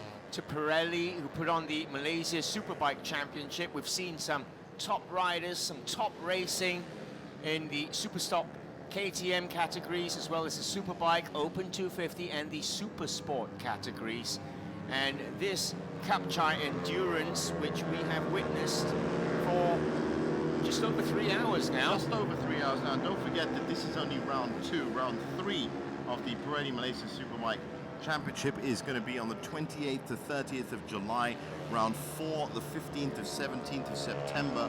Round 5, the 24th and 26th of November. If you want more details on any of it, and I'm sure a story as well on exactly what has happened here at this Kapcai Endurance grand finale, then log on to www.sepangcircuit.com, because there are all the news, views, results, and of course a lot more profiles and events and applications and everything you need to know about Malaysia's one-stop motorsport home, which is the Sepang International Circuit. Now I'm just going to wait for these bikes to come round and get their technical specifications, which is pretty much parking where they were just parked 10 minutes ago. When the rain starts, here they come. And there will, of course, be a prize presentation for this Kapcai Endurance, which we will be with you for. And meanwhile, the men with the yellow flag finally, thankfully, I'm sure, are getting those bikes into the review and regulation areas so that they can get checked out. And what a race that was, but for an entirely different reason. We had some really clean, slick, sunny racing on Saturday, And on Sunday, we've seen 4 bikes off track, 5 bikes off track. We've seen 4 double winners, but we've also seen a shock rainstorm that turned up out of nowhere and has caused a completely different set of protocols to close out this Kapcai endurance race. We'll be back with the prize giving ceremony in just a bit, so stick around.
Boleh ikut.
Welcome back to our live feed from Sepang International Circuit and the final moments of the Pirelli Malaysia Superbike Championship Round 2, Day 2. It has been a very, very interesting series of events, but here are the final results, Ross, for the Kapcai Endurance. Yep, in first place, Muhammad Afiki and Muhammad Fairuz, bike number 70. They finished first on 52 laps. In second place, Safrizan, Haikal and Kyril, bike 68. They led for a long time, the current holders, Chapit Racing really Team. should have, yeah. Fakrurazi, Shakirin and M. Ibrahim did well to finish third on the podium after falling very far behind. Yep, they did. Fisri and Shariman in fourth, Afik and Faris in fifth. Zaifi Zaini and Ahmad Faisal were probably surprised with their sixth. Zakri and Amirul in seventh. Emi and Haswan, the hardest people to pass on the track, in eighth. Fikri Azam, Mahathir and Lukman in ninth, and Atan and Mohammed Ilham in 10th. Some of the other finishers in 11th spot, Shazwan Nudin and Shafit in bike 58, Hanafi and Fauzi, bike 80, Shamil and Adib, bike 24, Amirul Hakim, Alif and Rashidi, bike 20, finished 14th. Then you've got Harith, Idlan and Hazik, bike 21 in 15th spot. Amirul and Zul Shafiz in 16th on 48 laps, 47th laps for Shukri Hamid and Hanif. In 18th, Amir Zafri and Azizi on 46 laps, and on 45 laps, Kamal Alif, Azmil and Shazul in 19th, and Fahan Saiful and Nairul Nizam in 20th. In 21st position, Faiz and Amiruddin, bike 16, finished on 44 laps. 22nd position, Noor Haznizam, Razi and Faisal, bike number 13 on 43 laps. Shuzaili, Sharfirin and Nur Fitri, bike number 15 in 23rd position on 43 laps. Hafiz and Hazril in 24th position in bike number 18, finished on 43 laps. And Akmal and Shai Zarul in bike 52 in 25th position. And then followed by Radzi Zulfaka and Azrul on 42 laps, who are in 26, also on 42 laps. Musli, Dino Iswani and M. Azam, also on 42 laps, Hafiz and Hafiz one as well. And this is the 31 to 40, Amir Gaddafi Faisal in 31st, Dini Hairuddin and Yazin 32, Nafis Amar, Harith and M. Shukri in 33rd, Hafiz, Dini and Shafiq in 34th, and Izam and Nazri in 35th. Shafiq and Advin 36th, Wafiyuddin, Wakiyuddin and Izam in 37th, Faris and Rafandi in 38th, Noor Edrin, Azurin and Zulhilmi in 39th, and Hafizul and Azrul in 40th. And this rounding out our 50 riders, Hafiz, Hafizul and Alafuddin in 41st, Akmal Hakim, Noor Edrin Ezani and M.A. Iman. Good race from them, 42. Faisal and Ridaus in 43rd, Sharizad and Sharul in 44th, and Noor Fadzril and Mohammed Shazlan in 45th. Nuraina Halizia, Noor Eksan and M. Fathi in 46th position. Kuzaini and Amin in 47th, Hambali and Amirul Azhar in 48th, Farid Muzaiman and Azrul in 49th, and Hazim and Idil in 50th position. And a few more as well. Azrian and Naiman Akif in 51st, Faiz and Faris and Adam Safi in 52nd, Nazrin Ahmad Fitri, Shazwan Azrulizam in 53rd, Sharul Akauta and M. Shazwan in 54th, Kuzairi and Kairi in 55th, and Amirul and Ferdaus rounding it up at 56th. Now we should be getting our prize presentation very, very soon, as usual. This will be the final prize presentation, and of course, because due to the different classes of the bike, of the underbone bikes that were used in the Kapcai Endurance, 50cc going all the way up to 150cc. There should be 3 or 4 podiums that are coming up for us, and when they do, we'll be back with that.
Taking shape, we are diamonds taking shape.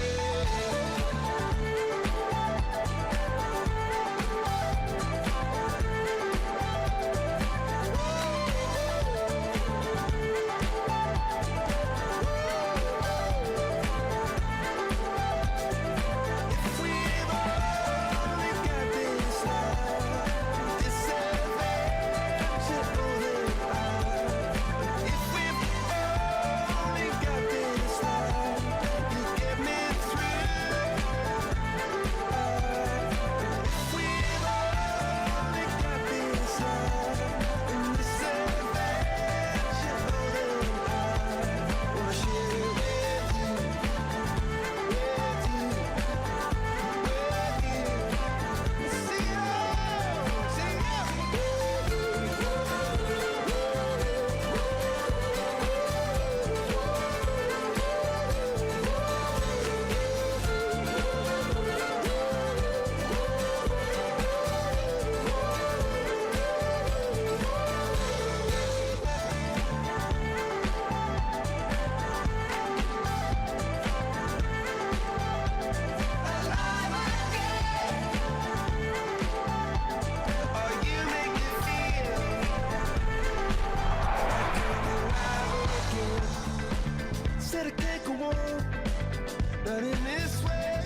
are on me.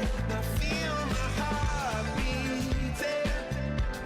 I feel my heart underneath my skin. Oh, I can feel my heart beating. 'Cause you make me feel like I'm alive again.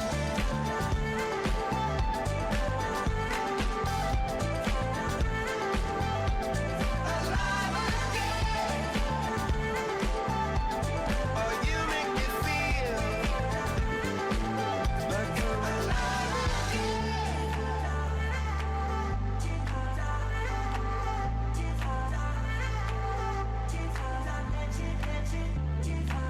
Turn me magical. And you should say everything you want to dream away. Under this pressure, under this weight, we are diamonds taking shape. We are diamonds taking shape.